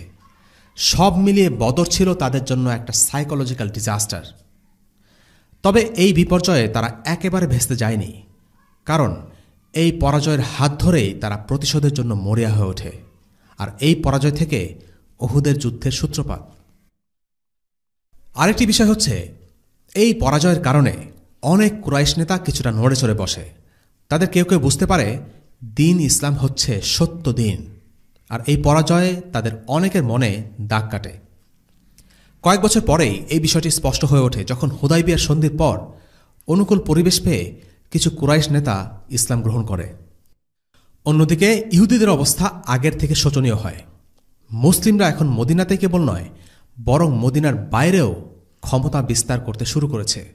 এই বিষয়টা ছিল ইহুদিদের জন্য ভীতিকর, কারণ তারা মদিনায় তাদের ক্ষমতা আস্তে আস্তে খর্ব হয়ে আসছিল। কিন্তু এরপরও ইহুদিরা হাল ছাড়েনি। যখন তারা দেখল তারা নিজেরা মুসলিমদের সাথে পেরে উঠবে না, তখন তারা বেশ কিছু পদক্ষেপ গ্রহণ করল। যেমন মুসলিমদের দুর্বল করে দেবার জন্য তাদের মধ্যে জাতীয়তাবাদী বিভেদ উস্কে দিতে চাইল। তারা বহিঃশত্রুদের সাথে যোগাযোগ করা শুরু করল, রাসূলুল্লাহ সাল্লাল্লাহু আলাইহি ওয়াসাল্লামকে গুপ্ত হত্যা করার চেষ্টা করল। পরবর্তী পর্বে ইনশাআল্লাহ এই বিষয় নিয়ে আলোচনা হবে। বদরের ইমিডিয়েট রিয়াকশন হিসেবে কুরাইশরা রাসূলুল্লাহ সাল্লাল্লাহু আলাইহি ওয়াসাল্লামকে হত্যা করার চেষ্টা চালায়। উমাইর ইবনে ওয়াহাব ছিল কুরাইশদের মধ্যে অন্যতম নিকৃষ্ট লোক। একদিন সে সাফওয়ান ইবনে উমাইয়ার সাথে কাবার পাশে বসেছিল এবং বলছিল, যদি আমার এত ঋণ না থাকত, যদি বাচ্চা কাচ্চাদের দেখাশোনা করা না হতো, তাহলে আমি নিজেই মুহাম্মাদকে গুপ্ত হত্যা করতাম। সাফওয়ান এই কথার সুযোগ নিয়ে বলল, তুমি চিন্তা করো না, আমি আছি। যদি তোমার কিছু হয়, আমি তোমার ঋণ পরিশোধ করে দেব, আর তোমার বাচ্চাদেরও দেখাশোনা করব। উমাইর ইবনে ওয়াহাব সাফওয়ানের সাথে পরামর্শ করে ঠিক করল যে সে রাসূলুল্লাহ সাল্লাল্লাহু আলাইহি ওয়াসাল্লামকে হত্যা করতে মদিনা যাবে। উমাইর তার তরবারি বিষের মধ্যে ভালো করে চুবিয়ে বিষ মাখিয়ে নিল, তারপর সেটি নিয়ে মদিনায় গেল। মদিনার রাস্তায় সে হাঁটছে। পথের মধ্যে পড়ল একটি ছোটখাটো সমাবেশ। সেখানে ওমর ইবনুল খাত্তাব রাদিয়াল্লাহু আনহু কিছু লোকের সাথে বদর যুদ্ধ নিয়ে গল্প করছিলেন। মুসলিমদের মাঝে তখনও বদরের রেশ কাটেনি। সবার মুখে বদর নিয়ে কথা। যারা বদরে অংশ নেয়নি তারা আগ্রহ ভরে উমারের মুখে বদরের কথা শুনছে। উমাইর বিন ওয়াহাবকে দেখে ওমর বলে উঠলেন, আল্লাহর দুশমন উমাইর বিন ওয়াহাব, এই কুকুরটা ভালো কোনো উদ্দেশ্যে এখানে আসেনি। ওমরের ফিরাসা ছিল, তিনি মানুষের চেহারা দেখেই তার ব্যাপারে অনেক কিছু ঠিক ঠিক ধারণা করতে পারতেন। উমাইরকে দেখামাত্র তিনি সেখান থেকে উঠে গিয়ে তাকে খপ করে ধরে ফেললেন, আর তার তরবারি বের করে তার গলায় ঠেকালেন। তারপর তাকে রাসূলুল্লাহ সাল্লাল্লাহু আলাইহি ওয়াসাল্লামের কাছে নিয়ে গেলেন আর বললেন, ইয়া আল্লাহ রসুল, আল্লাহর এই শত্রু কোনো ভালো উদ্দেশ্যে এখানে আসেনি।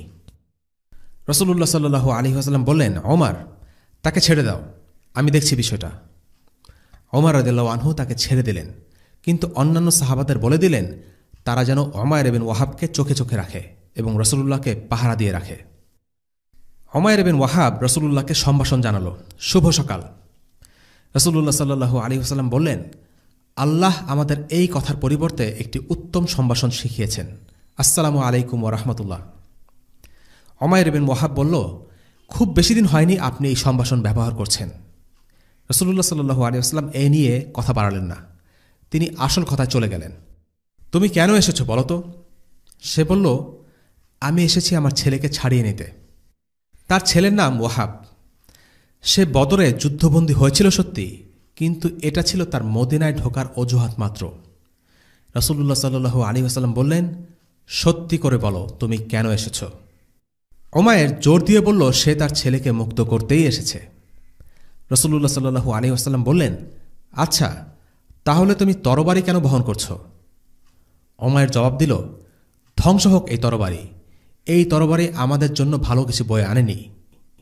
রাসূলুল্লাহ সাল্লাল্লাহু আলাইহি ওয়াসাল্লাম তাকে বললেন, না, তুমি মিথ্যা বলছ, তুমি এসেছ আমাকে হত্যা করতে। তুমি কাবার পাশে বসে সাফওয়ানের সাথে পরামর্শ করেছ। তুমি তাকে বলেছ যে যদি তুমি দেনায় জর্জরিত না হতে, তোমার বাচ্চা কাচ্চাকে দেখাশোনা করতে না হতো, তাহলে তুমি আমাকে হত্যা করতে। এরপর সাফওয়ান তোমাকে বলেছে যদি তোমার কিছু হয় তখন আমি তোমার দেনা পরিশোধ করে দেব, আর আমি তোমার বাচ্চাদেরকে দেখাশোনা করব। এরপর তুমি সাফওয়ানের সাথে এই মর্মে রাজি হয়েছ যে তুমি এই ব্যাপারটি গোপন রাখবে এবং তুমি কাউকে এই কথা জানাবে না। উমায়ের অবাক হয়ে গেল। সে বলল, আমি সাক্ষ্য দিচ্ছি আপনি আল্লাহ রসুল, আর কেউ আমার ও সাফওয়ানের এই কথোপকথন আড়ি পেতে শুনেনি। নিশ্চয়ই আল্লাহ আপনাকে এই কথোপকথনের কথা জানিয়ে দিয়েছেন। রসুল্লাহ বললেন, তোমাদের এই ভাইকে তোমরা সাহায্য করো, তাকে কোরআন শিক্ষা দাও এবং তার ছেলেকে মুক্ত করে দাও। এভাবে উমাইর বিন ওয়াহাব মুসলিম হয়ে মক্কায় ফিরে গেলেন। ওদিকে সাফওয়ান মক্কার লোকদের আশ্বস্ত করেছিলেন, শীঘ্রই তোমরা এমন খবর শুনবে যা তোমাদেরকে বদরের দুঃখ ভুলিয়ে দিবে।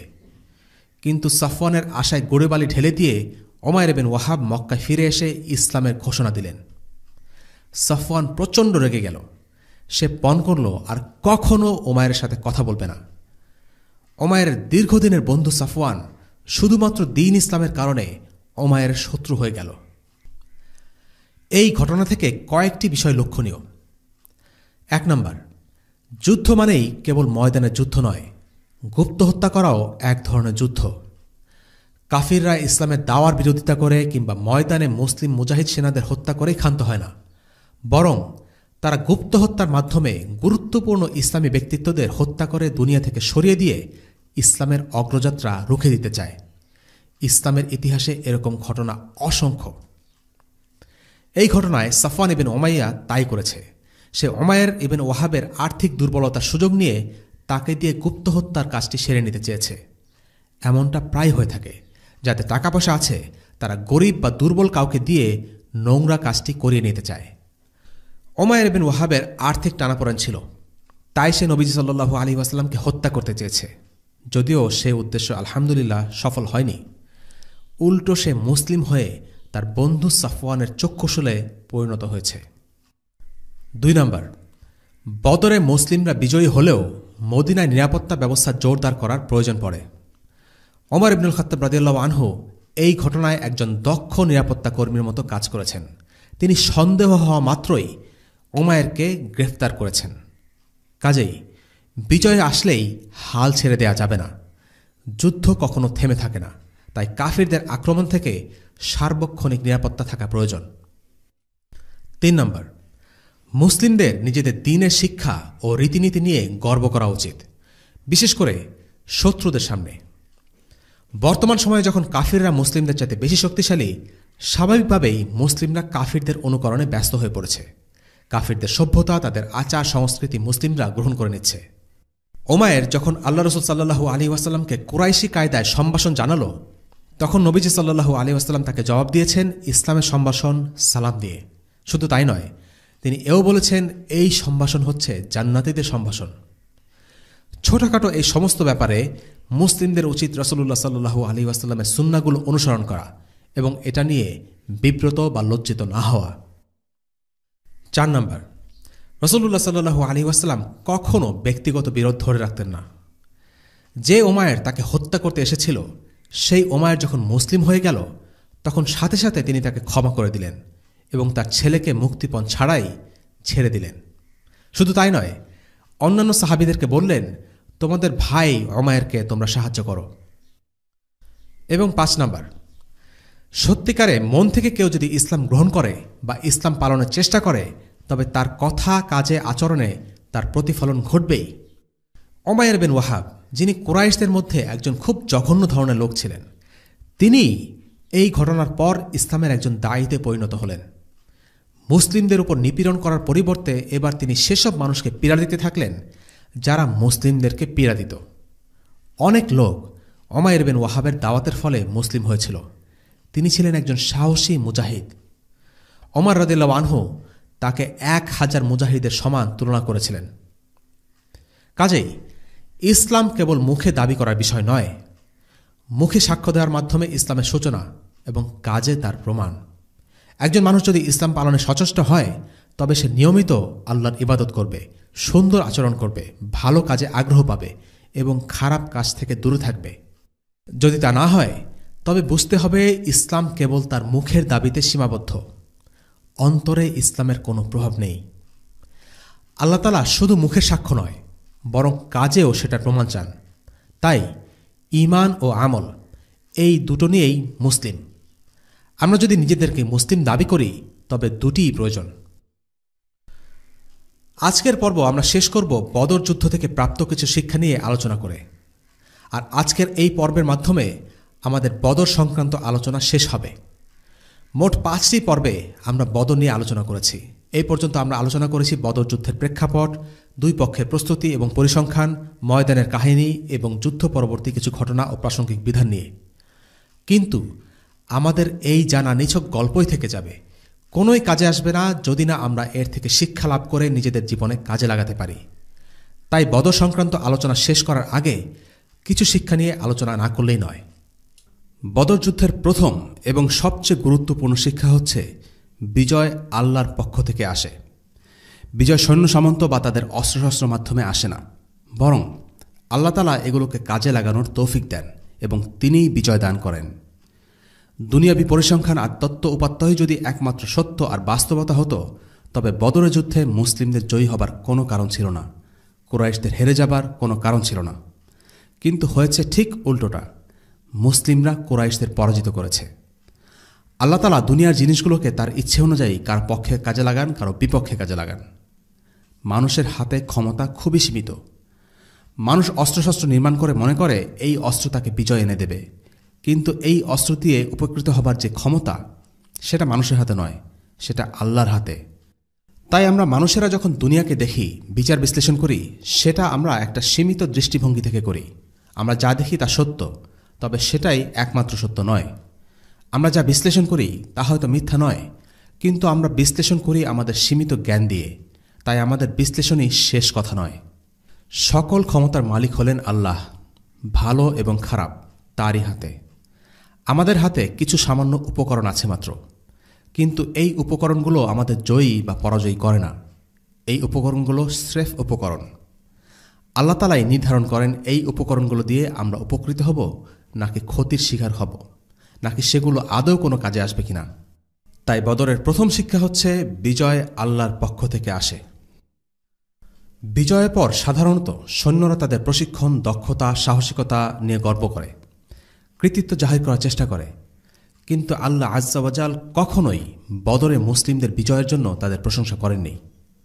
আল্লাহ তাআলা কোরআনে বলেন, وما جعله الله إلا بشرى لكم ولتطمئن قلوبكم به وما النصر إلا من عند الله العزيز الحكيم। আর আল্লাহ এই সাহায্য এজন্যই করেছেন যেন তোমাদের জন্য সুসংবাদ হয় এবং তোমাদের অন্তরে শান্তি আসে। আর সাহায্য শুধু আল্লাহর পক্ষ হতেই হয়ে থাকে, যিনি পরাক্রান্ত, বিজ্ঞানময়। সূরা আলে ইমরান আয়াত 126। অন্য এক আয়াতে আল্লাহ তাআলা বলেন, فلم تقتلوهم ولكن الله قتلهم وما رميت إذ رميت ولكن الله رمى وليبلي المؤمنين منه بلاء حسنا إن الله سميع عليم। তোমরা তাদেরকে হত্যা করনি, বরং আল্লাহই তাদের হত্যা করেছেন। তুমি যখন নিক্ষেপ করেছিলে তা তো তুমি নিক্ষেপ করনি, বরং আল্লাহই নিক্ষেপ করেছিলেন, যাতে তিনি মুমিনদেরকে এক সুন্দরতম পরীক্ষায় সফলতার সঙ্গে উত্তীর্ণ করতে পারেন। আল্লাহ হলেন সর্বশ্রোতা, সর্বজ্ঞ। সূরা আনফাল আয়াত 17। সুতরাং কৃতিত্ব কেবল আল্লাহরই প্রাপ্য। আল্লাহ তাআলা মুসলিমদের জন্য কঠিন কাজকে সহজ করে দেন। নিজেদের যোগ্যতায় মুসলিমরা বদরে বিজয়ী হয়নি, বরং আল্লাহ তাআলা তাদেরকে বিজয়ী করেছেন। জীবনের যে কোনো অর্জন, হোক তা ব্যবসা বাণিজ্য, শিক্ষা দীক্ষা কিংবা দায়ী হিসেবে সফলতা, শুধুমাত্র আল্লাহ তৌফিক দেন বলেই সম্ভব হয়। আল্লাহ তাআলা আরও বলেন, واذكروا إذ أنتم قليل مستضعفون في الأرض تخافون أن يتخطفكم الناس فآواكم وأيدكم بنصره ورزقكم من الطيبات لعلكم تشكرون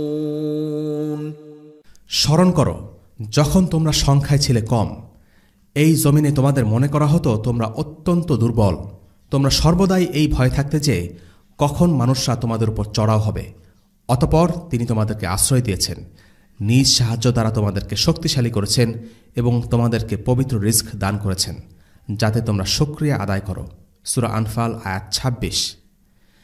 এই আয়াতে আল্লাহ তাআলা মুসলিমদেরকে তাদের পূর্বের অবস্থান মনে করিয়ে দিচ্ছেন যে তারা ছিল সংখ্যায় কম, নিপীড়িত এবং ভীতসন্ত্রস্ত, কিন্তু আল্লাহ তাদের আশ্রয় দিয়েছেন, সাহায্য করেছেন এবং সবকিছুর যোগান দিয়েছেন। বদরে অনেকগুলো অলৌকিক ঘটনা ঘটেছিল, যেমন সৈন্যের সংখ্যা কম দেখা, যুদ্ধের আগে বৃষ্টি হওয়া, যুদ্ধের আগের রাতে মুসলিমদের শান্তিপূর্ণ ঘুম, ফেরেশতাদের অবতরণ, উমাইয়া বিন খালাফ নিহত হওয়ার ব্যাপারে রাসূলুল্লাহ সাল্লাল্লাহু আলাইহি ওয়াসাল্লামের ভবিষ্যৎবাণী ফলে যাওয়া, উকাশা বিন মিহজানের তরবারি যুদ্ধে ভেঙে যায়, পরে রাসূলুল্লাহ সাল্লাল্লাহু আলাইহি ওয়াসাল্লাম একটি কাঠের গড়িকে সত্যিকারের তরবারিতে পরিণত করেন, কাফির নেতৃবৃন্দের মৃত্যু। যুদ্ধের আগে রাসূলুল্লাহ সাল্লাল্লাহু আলাইহি ওয়াসাল্লাম বলে রেখেছিলেন, এই জায়গায় অমুক মারা যাবে, ওই জায়গায় তমুক মারা যাবে। তিনি যেসব জায়গায় যাদের মৃত্যু বলে দিয়েছিলেন, ঠিক সে জায়গায় তাদের মৃত্যু হয়। কাতাদা ইবনে নুমান যুদ্ধে আঘাতপ্রাপ্ত হন, তার একটি চোখ কোটর থেকে বের হয়ে ঝুলতে থাকে। সাহাবারা সেটা কেটে ফেলতে উদ্যত হয়েছিলেন, কিন্তু রাসূলুল্লাহ সাল্লাল্লাহু আলাইহি ওয়াসাল্লাম তাদের তা করতে মানা করলেন। নবীজি সেই ঝুলে থাকা চোখটি হাতে নিয়ে কোটরের ভিতরে আবার বসিয়ে হাত বুলিয়ে দিলেন। কাতাদা বলেন, ওই ঘটনার পর থেকে সেই চোখে আমি অন্য চোখ থেকেও ভালো দেখতে পেতাম। আল আব্বাসের অর্থ সম্পদ কোথায় আছে সে ব্যাপারে রাসূলুল্লাহ সাল্লাল্লাহু আলাইহি ওয়াসাল্লাম ওয়াহী মারফত জেনে যাওয়া এবং উমাইর বিন ওয়াহাবের গুপ্ত হত্যার পরিকল্পনা প্রকাশ হয়ে যাওয়া। বদরের যুদ্ধের এই ঘটনাগুলো ঘটেছিল আল্লাহর ইচ্ছায়, প্রতিটি ঘটনাই অলৌকিক। কোরআন ছাড়াও রাসূলুল্লাহ সাল্লাল্লাহু আলাইহি ওয়াসাল্লামের জীবনে অনেক মুজিজা ছিল, সেগুলো বেশিরভাগই ঘটেছিল জিহাদের সময়ে। আল্লাহ তাআলার বেশিরভাগ আউলিয়ার কারামত ঘটে জিহাদের সময়ে। বদরের দ্বিতীয় শিক্ষা হল আল ওয়ালা ওয়াল বারা। এই শিক্ষাটি মুসলিমরা আজ ভুলতে বসেছে। আল ওয়ালা ওয়াল বারা মানে কি? এর অর্থ হচ্ছে কারা মুসলিমদের আপন এবং কারা মুসলিমদের পর। একজন মুসলিমের ওয়ালা অর্থাৎ বিশ্বস্ততা হবে ঈমানদারদের প্রতি, আর যারা ঈমান আনেনি তারা মুসলিমদের কখনো আপন হতে পারে না। বদরের যুদ্ধে সৈনিকরা ঈমানকে নিজেদের পরিবার থেকে প্রাধান্য দিয়েছিলেন। নিজ পরিবারের কাফির সদস্যদের থেকে আল্লাহ ও তার রাসূল এবং মুমিন ভাইদেরকে বেশি আপন করে নিয়েছিলেন। তারা আল্লাহ ও রাসূলের প্রতি নিজেদের বিশ্বস্ততা প্রমাণ করেছিলেন এবং কুফরের সাথে সম্পর্ক ছেদ করেছিলেন। ওয়ালা এবং বারা কেমন হতে পারে তার একটি বাস্তব দৃষ্টান্ত স্থাপন করেছেন as-সিদ্দিক আবু বকর রাদিয়াল্লাহু আনহু। বদর যুদ্ধে আবু বকর ছিলেন মুসলিমদের পক্ষে, অন্যদিকে তার ছেলে আব্দুর রহমান ছিলেন কুফফারদের পক্ষে। এই ঘটনার কিছুদিন পরের কথা। আব্দুর রহমান তার বাবাকে বললেন, বাবা, আমি আপনাকে বদরের দিন ময়দানে দেখেছিলাম, কিন্তু আমি আপনাকে এড়িয়ে গেছি, কারণ আমি আপনাকে আক্রমণ করতে চাইনি। আবু বকর বললেন, সেদিন আমি তোমাকে দেখিনি, যদি দেখতাম আমি তোমার পিছু নিতাম এবং তোমাকে হত্যা করতাম। আবু বকর রাদিয়াল্লাহু আনহু নিজ ছেলের সাথে যুদ্ধ করতে দ্বিধাবোধ করেননি, কিন্তু ঈমানের মূল্য রক্তের সম্পর্ক থেকেও দামি, তাই তিনি নিজের ছেলেকে আল্লাহর জন্য হত্যা করতে চেয়েছিলেন। ওয়ালা এবং বারার আরও একটি চমৎকার উদাহরণ শিখি মুসআব ইবনে উমাইর রাদিয়াল্লাহু আনহুর কাছ থেকে। তার ভাই বদর যুদ্ধে মুশরিকদের পক্ষে যুদ্ধ করেছিল এবং যুদ্ধবন্দী হয়েছিল। যখন তাকে বেঁধে রাখা হয় তখন মুসআব বললেন, তার হাত ভালো করে বাঁধো, দড়ির বাঁধন শক্ত করো, তার মা বেশ ধনী, তিনি তার ছেলের মুক্তির জন্য মুক্তিপণ দেবেন। বন্দী ভাই আবু আজিজের পাশ দিয়ে হেঁটে যাওয়ার সময় মুসআব আনসারদেরকে এই কথাগুলো বললেন। আবু আজিজ অবাক হয়ে গেল এই ভেবে যে কিভাবে একজন মানুষ তার ভাইকে শক্ত করে বাঁধা আর মুক্তিপণ চাওয়ার কথা বলতে পারে। আবু আজিজ বলল, ভাই, তুমি আমার সাথে এমন আচরণ করলে? মুসআব বললেন, ভাই হিসেবে সে তোমার থেকে আমার কাছে বেশি আপন। তিনি ইঙ্গিত করলেন সেই আনসারদের দিকে যে আবু আজিজকে ধরে রেখেছে। এরাই হলো আমার সত্যিকারের ভাই, তুমি নও। ইসলামের কারণে আজকে এরা আমার ভাই।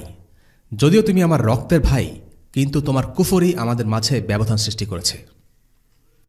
এই ঘটনা আমাদেরকে পরিষ্কারভাবে দেখিয়ে দেয় ঈমানের মূল্য রক্ত সম্পর্ক থেকে অনেক দামি। মুসআব তার ভাইকে উদ্দেশ্য করে ওভাবে রূঢ়ভাবে কথা না বললেও পারতেন, তবুও তিনি বলেছেন, ইচ্ছে করেই বলেছেন। ভাইয়ের সাথে শত্রুতা প্রকাশ করেছেন কারণ তার ভাই ছিলেন একজন কাফের। মক্কায় কুরাইশদের মধ্যে কিছু তরুণ ছিল ইসলামের প্রতি আগ্রহী হয়ে ইসলাম গ্রহণ করেছিল। এদের মধ্যে আবার কেউ কেউ কুরাইশদের বিখ্যাত পরিবারের সন্তান। আল্লাহ তাআলা তাদের প্রকৃত উদ্দেশ্য সম্পর্কে ভালো জানতেন। সাধারণত তরুণরা একটু অন্যরকম হতে পছন্দ করে। প্রায় তারা প্রচলিত প্রথা বা ট্রেন্ডের বিরুদ্ধে যেতে চায়। এটাকে অনেকে স্মার্টনেস মনে করে। কুরাইশদের মাঝেও এমন কিছু ছেলেপেলে ছিল যারা ইসলাম গ্রহণ করেছিল ঝোঁকের বশে, সম্ভবত ট্রেন্ডের বিপরীতে গিয়ে নিজেকে আলাদা কিছু দেখানোর মনোভাব থেকে তারা মুসলিম হয়। এদের মধ্যে ছিল আলী বিন উমাইয়া বিন খালাফ, আবুল কায়েস বিন আল ওয়ালিদ বিন মগিরা, আবু কায়েস বিন ফকিহ, আল হারিস বিন জামা এবং আল আউস বিন মুনাব্বিহ। এরা সকলেই ছিল ধনী কুরাইশ পরিবারের সন্তান। তারা মুসলিম হয়েছিল, কিন্তু ইসলামের জন্য কোনো প্রকার ত্যাগ ও কষ্ট স্বীকার করতে রাজি ছিল না, কারণ তারা সত্যিকার অর্থে ঈমান এনে মুসলিম হয়নি। তাই তারা মক্কায় রয়ে যায়, মদিনায় হিজরত করেনি। এরা ছিল বিগড়ে যাওয়া তরুণ। আল্লাহর পক্ষ থেকে হিজরতের নির্দেশ যা ছিল ফরজ, তা থাকা সত্ত্বেও তারা হিজরত করেনি। বলা চলে হিজরত করা ছিল তাদের জন্য একটা উটকো ঝামেলা, তাই এই ঝামেলায় তারা যেতে রাজি হয়নি। শুধু তাই নয়, তাদের বাপ ও তাদের গোত্রদের সাথে বদরের যুদ্ধে অংশ নেয়। তাদের শেষ পরিণতি কী ছিল? ইবনে হিশাম বলেন, তারা সকলেই বদরের যুদ্ধে নিহত হয়। এরা সকলে ছিল কিন্তু মুসলিম। হয়তো তারা যুদ্ধে অংশ নিতে চায়নি, কিন্তু তাদের পরিণতি ছিল অবমাননাকর মৃত্যু। ইসলামের অর্থ কেবল কালেমা পাঠ নয়, ইসলামের সাথে জড়িয়ে আছে ত্যাগ স্বীকার। নামকাওয়াস্তে মুসলিমদের সাথে সত্যিকারের মুসলিমদের পার্থক্য এই যে, সত্যিকারের মুসলিমরা ইসলামের খাতিরে ত্যাগ স্বীকার করতে প্রস্তুত থাকে। এই মুসলিমরা যারা বদরের যুদ্ধে কাফিরদের সাথে এসেছিল, হয়তো তারা নিতান্ত অনিচ্ছার সাথেই যুদ্ধে এসেছিল, হয়তো তারা মুসলিমদের লক্ষ্য করে একটি তীরও ছোড়েনি, তরবারি চালায়নি, কিন্তু এদের ব্যাপারে আল্লাহ কি বলেছেন? واذكروا إذ أنتم قليل مستضعفون في الأرض تخافون أن يتخطفكم الناس فآواكم وأيدكم بنصره ورزقكم من الطيبات لعلكم تشكرون إن الذين توفاهم الملائكة ظالمي أنفسهم قالوا فيم كنتم قالوا كنا مستضعفين في الأرض قالوا ألم تكن أرض الله واسعة فتهاجروا فيها فأولئك مأواهم جهنم وساءت مصيرا নিশ্চয় যারা নিজেদের উপর জুলুম করেছিল, ফেরেশতারা তাদের জান কবজ করার সময় বলে, তোমরা কি অবস্থায় ছিলে? তারা বলে, এই ভূখণ্ডে আমরা অসহায় ছিলাম। ফেরেশতারা বলে, আল্লাহর জমিন কি প্রশস্ত ছিল না যে তোমরা তাতে হিজরত করতে? সুতরাং এদের বাসস্থান হল জাহান্নাম। কত নিকৃষ্ট সে আবাস। সূরা আন-নিসা আয়াত ৯৭। ইসলাম অবহেলা বা হেলাফেলা করার দিন নয়। ঠেলেঠুলে ইসলাম পালন করলে এর কোনো মূল্য ইসলামে নেই। ইসলাম গুরুত্বের সাথে নেয়ার দিন। এটা কোনো পার্ট টাইম চাকরির মতো নয়, কিংবা এমন নয় যে যখন খুশি করলাম আর মন না চাইলে ছেড়ে দিলাম, কিংবা শখের মতো। এই ধরনের ধর্মকর্মের স্থান ইসলামে নেই। আল্লাহ আযজা ওয়া জাল যে জান্নাতের অঙ্গীকার করেছেন, সেই জান্নাতের জন্য কষ্ট করতে হবে। ইবনে আব্বাস এই আয়াতের ব্যাপারে মন্তব্য করেছেন যে, মুশরিকদের সংখ্যাবৃদ্ধির উদ্দেশ্যে তাদের সাথে কিছু মুসলিম বদরে যোগ দিয়েছিল। তাদের কেউ কেউ নিহত হয়েছে মুসলিমদের ছোড়া তীরে, কেউ নিহত হয়েছে মুসলিমদের তরবারিতে। তাই আল্লাহ তাআলা সূরা নিসার এই আয়াতটি নাজিল করেছেন। এই আয়াতে মক্কায় পড়ে থাকা এই সব নামকাওয়াস্তে মুসলিমদের কথাই বলা হয়েছে। তাদের ইসলাম তাদের কোনো কাজে আসেনি। মুসলিম হওয়া সত্ত্বেও তাদের ভাগ্যে জুটেছে জাহান্নামের আগুন, কেননা তারা হিজরত করেনি। তৃতীয় শিক্ষাটি হচ্ছে আল্লাহর কাছে সাহায্য চাওয়া। রাসূলুল্লাহ সাল্লাল্লাহু আলাইহি ওয়াসাল্লাম সেনাবাহিনীকে প্রস্তুত করেছিলেন, তাদের প্রশিক্ষণ দিয়েছিলেন, প্রয়োজনীয় দিক নির্দেশনা দান করেছিলেন, যুদ্ধের জন্য কৌশলগত বিবেচনায় সবচেয়ে ভালো স্থানটি নির্বাচন করেছিলেন, তাদেরকে সারিবদ্ধভাবে দাঁড় করিয়েছিলেন। এই সব কিছুর পর তিনি তাঁবুর ভেতরে গিয়ে আল্লাহর কাছে দোয়া করলেন। এটাই হলো তাওয়াক্কুল। তাওয়াক্কুলের অর্থ হল দুনিয়াবী সকল উপায়ে সর্বাত্মক প্রস্তুতি নেওয়া এবং আল্লাহ আজ্জা ওয়া জালের উপর ভরসা করা। রাসূলুল্লাহ সাল্লাল্লাহু আলাইহি ওয়াসাল্লাম তার সাধ্যমতো সব ধরনের প্রস্তুতি নিয়েছিলেন। এরপর তিনি আল্লাহ আজ্জা ওয়া জালের কাছে দোয়া করা আরম্ভ করেছিলেন। একবার কিছু লোক অলসভাবে হাঁটছিল আর এমন ভাব করছিল যেন তারা জুহুদ করছে। ওমর ইবনুল খাত্তাব রাদিয়াল্লাহু আনহু জিজ্ঞেস করলেন, তোমরা কারা? তারা বলল, আমরা মুতাওয়াক্কিলুন। আল্লাহর উপর যারা তাওয়াক্কুল করে তাদেরকে বলা হয় মুতাওয়াক্কিলুন। ওমর রাদিয়াল্লাহু আনহু এগিয়ে গিয়ে তাদেরকে লাঠি দিয়ে পিটুনি দিয়ে বললেন, তোমরা কি জানো না যে আকাশ থেকে স্বর্ণ ও রূপার বৃষ্টি বর্ষণ হয় না? যাও, তোমরা কাজ করতে শেখো। রাসূলুল্লাহ সাল্লাল্লাহু আলাইহি ওয়াসাল্লাম বলেছেন, যদি তোমরা আল্লাহর উপর সঠিকভাবে তাওয়াক্কুল করো তাহলে আল্লাহ তোমাদের পাখির মতো রিজিক প্রদান করবেন। তারা সকালে ক্ষুধার্ত অবস্থায় বের হয় এবং বিকেলে ভরপেটে বাড়ি ফেরে। পাখিরা বাসায় বসে থাকে না, তারা কাজ করতে বেরিয়ে যায় আর খাবার খুঁজে নেয়। তাই তাওয়াক্কুলের মধ্যে সাধ্যমতো চেষ্টা করার বিষয়টি অন্তর্ভুক্ত। কেউ চেষ্টা না করে এই দাবি করতে পারবে না যে আমি আল্লাহর ওপর তাওয়াক্কুল করেছি। যদিও চেষ্টাই সবকিছু নয়, চেষ্টার উপর ভরসাও করা যাবে না। নিজের বুদ্ধিমত্তা, দক্ষতা অথবা দুনিয়াবী কোনো বিষয়ের উপর ভরসা করা চলবে না। ভরসা ও নির্ভরতা কেবল আল্লাহর উপর। তাই শুধু নিজের প্রচেষ্টার উপর নির্ভর করা কিংবা চেষ্টা না করে শুধু দোয়া করা, এই দুইটি প্রান্তিকতা এবং বর্জনীয়। চেষ্টা এবং তাওয়াক্কুল এই দুটি একে অপরের সাথে সম্পর্কযুক্ত। আল্লাহ তাআলা যদি চাইতেন কেবল ফেরেশতাদের মাধ্যমেই মুশরিক বাহিনীদের পরাজিত করতে পারতেন, কিন্তু এটা আল্লাহর রীতি নয়। আল্লাহ তাআলা দেখতে চান কে তার দ্বীনের জন্য আন্তরিকভাবে যুদ্ধ করতে চায়, কষ্ট করতে চায়, তাকে তিনি সাহায্য করেন। এই সাহায্য কারো মুখে চামচ তুলে দিয়ে খাইয়ে দেওয়ার মতো নয়। অনেক মুসলিম প্রশ্ন করে, আল্লাহ কেন সাহায্য করছেন না? এর উত্তর হচ্ছে বান্দার পক্ষ থেকে যথাযথ প্রচেষ্টার অভাব। একজন ঈমানদার যখন তার সাধ্যমতো চেষ্টা করে তখন আল্লাহ তাআলা তাকে সাহায্য করেন। মারিয়াম আলাইহিস সালাম যখন মাত্র শিশু সন্তান প্রসব করেছেন তখন আল্লাহ তাকে বলেছিলেন যে তিনি যাতে খেজুরের গাছের কাণ্ড ধরে নাড়া দেন। একজন প্রসূতি মা সন্তান প্রসবের পর প্রচণ্ড দুর্বল থাকে, তার জন্য খেজুর গাছের কাণ্ড ধরে ঝাঁকি দেওয়া রীতিমতো অসম্ভব। এরপরেও আল্লাহ তাআলা মারিয়ামকে তাই করতে বলেছেন, কারণ আল্লাহ তাআলা চান বান্দার মধ্যে যতটুকু সম্ভব ততটুকু করুক। আল্লাহ চাইলে মারিয়ামকে এমনি খেজুর দিতে পারতেন, কিন্তু না, তিনি চেয়েছেন মারিয়াম তার সাধ্যে যা আছে তা করুক, আর এরপর তিনি তাকে খাবার দিয়েছেন। আল্লাহ যদি এমনিতেই সাহায্য করতেন তবে তার বান্দারা দুর্বল, অপ্রস্তুত ও অলস হয়ে পড়ে থাকত, কিন্তু আল্লাহ তা চান না। আর তাই বান্দা যখন প্রথম পদক্ষেপ নেয় আল্লাহ তাকে সাহায্য করেন। চতুর্থ শিক্ষাটি হচ্ছে সত্য নিজে নিজেকে প্রতিষ্ঠিত করতে পারে না, বরং সত্যকে প্রতিষ্ঠিত করতে হয়। আমরা জানি বদরের দিন হচ্ছে আল ফুরকানের দিন, যেদিন সত্য আর মিথ্যাকে পরিষ্কারভাবে আলাদা করে দিয়েছেন আল্লাহ তাআলা। বদরের যুদ্ধ হয়েছিল এমন একটা সময়ে যখন গোটা পৃথিবী ছিল জাহেলিয়াতের অন্ধকারে নিমজ্জিত। মানুষ মূর্তি পূজা করত, আল্লাহর সাথে অন্য উপাস্যে শিরক করত, স্বৈরাচারীরা তাদের খেয়াল খুশি মতো মানুষকে শাসন করত। এমনই এক সময়ে আল্লাহ তাআলা তাওহীদকে শিরকের বিরুদ্ধে বিজয়ী করেছেন, ইসলামকে জাহিলিয়াতের বিরুদ্ধে শক্তিশালী করেছেন। এই যুদ্ধ নিছক ক্ষমতার যুদ্ধ ছিল না, বরং এই যুদ্ধ ছিল সত্যের দল আর মিথ্যার দলের বিরুদ্ধে যুদ্ধ। আমরা মুসলিমরা এটা ভেবে প্রায়ই আত্মতুষ্টি ঢেকুর তুলি যে ইসলাম হলো সত্য ধর্ম আর সঠিক ধর্মবিশ্বাসে বিশ্বাসী, তাই আমাদের কোনো চিন্তা নেই। কোনো সন্দেহ নেই যে ইসলাম হচ্ছে সত্য ধর্ম, কিন্তু বিষয়টা এখানে শেষ নয়। তাত্ত্বিকভাবে ইসলাম সত্য হলেও দুনিয়ার বুকে কি আজকে ইসলাম বিজয়ী? দুনিয়ার বুকে কি আল্লাহর দ্বীনের সার্বভৌমত্ব আছে নাকি মানুষের বানানো আইনের?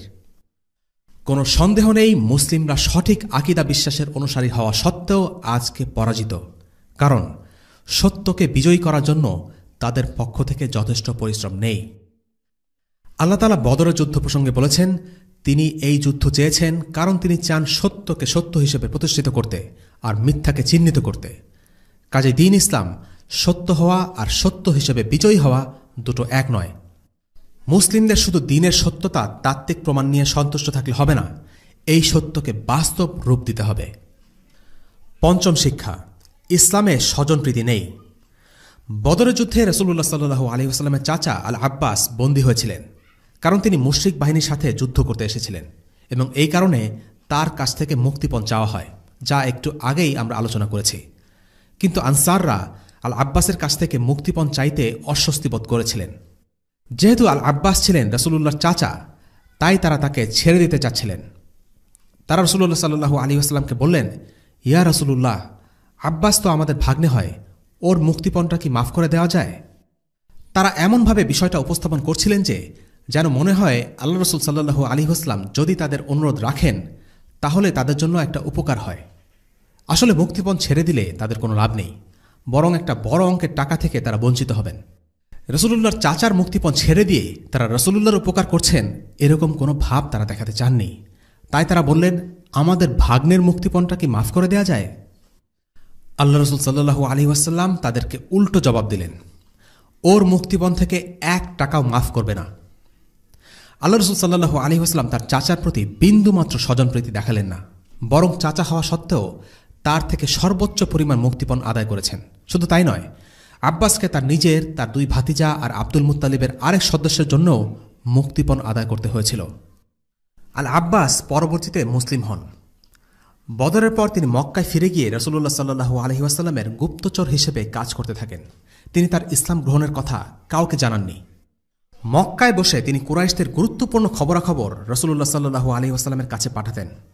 মক্কা বিজয়ের মাত্র কয়েক ঘণ্টা আগে তিনি প্রকাশ্যে মুসলিম হবার ঘোষণা দিয়েছিলেন। আমাদের আজকের পর্ব এখানেই শেষ, আর এই পর্বের মাধ্যমে আমরা বদর যুদ্ধের আলোচনা শেষ করছি। আমরা এই পর্যন্ত যা যা আলোচনা করেছি তার সবই একজন মুমিনের মনে আনন্দের জন্ম দেয়। এই দিন কাফিররা পরাজিত হয়েছিল, তাদের নেতারা নিহত হয়েছিল, আর মুসলিমরা সত্য সহকারে পরিষ্কারভাবে বিজয়ী হয়েছিল।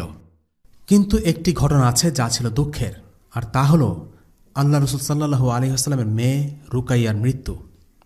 মুসলিমরা যখন বদরের উদ্দেশ্যে রওনা হয় তখন তিনি ছিলেন প্রচণ্ড অসুস্থ।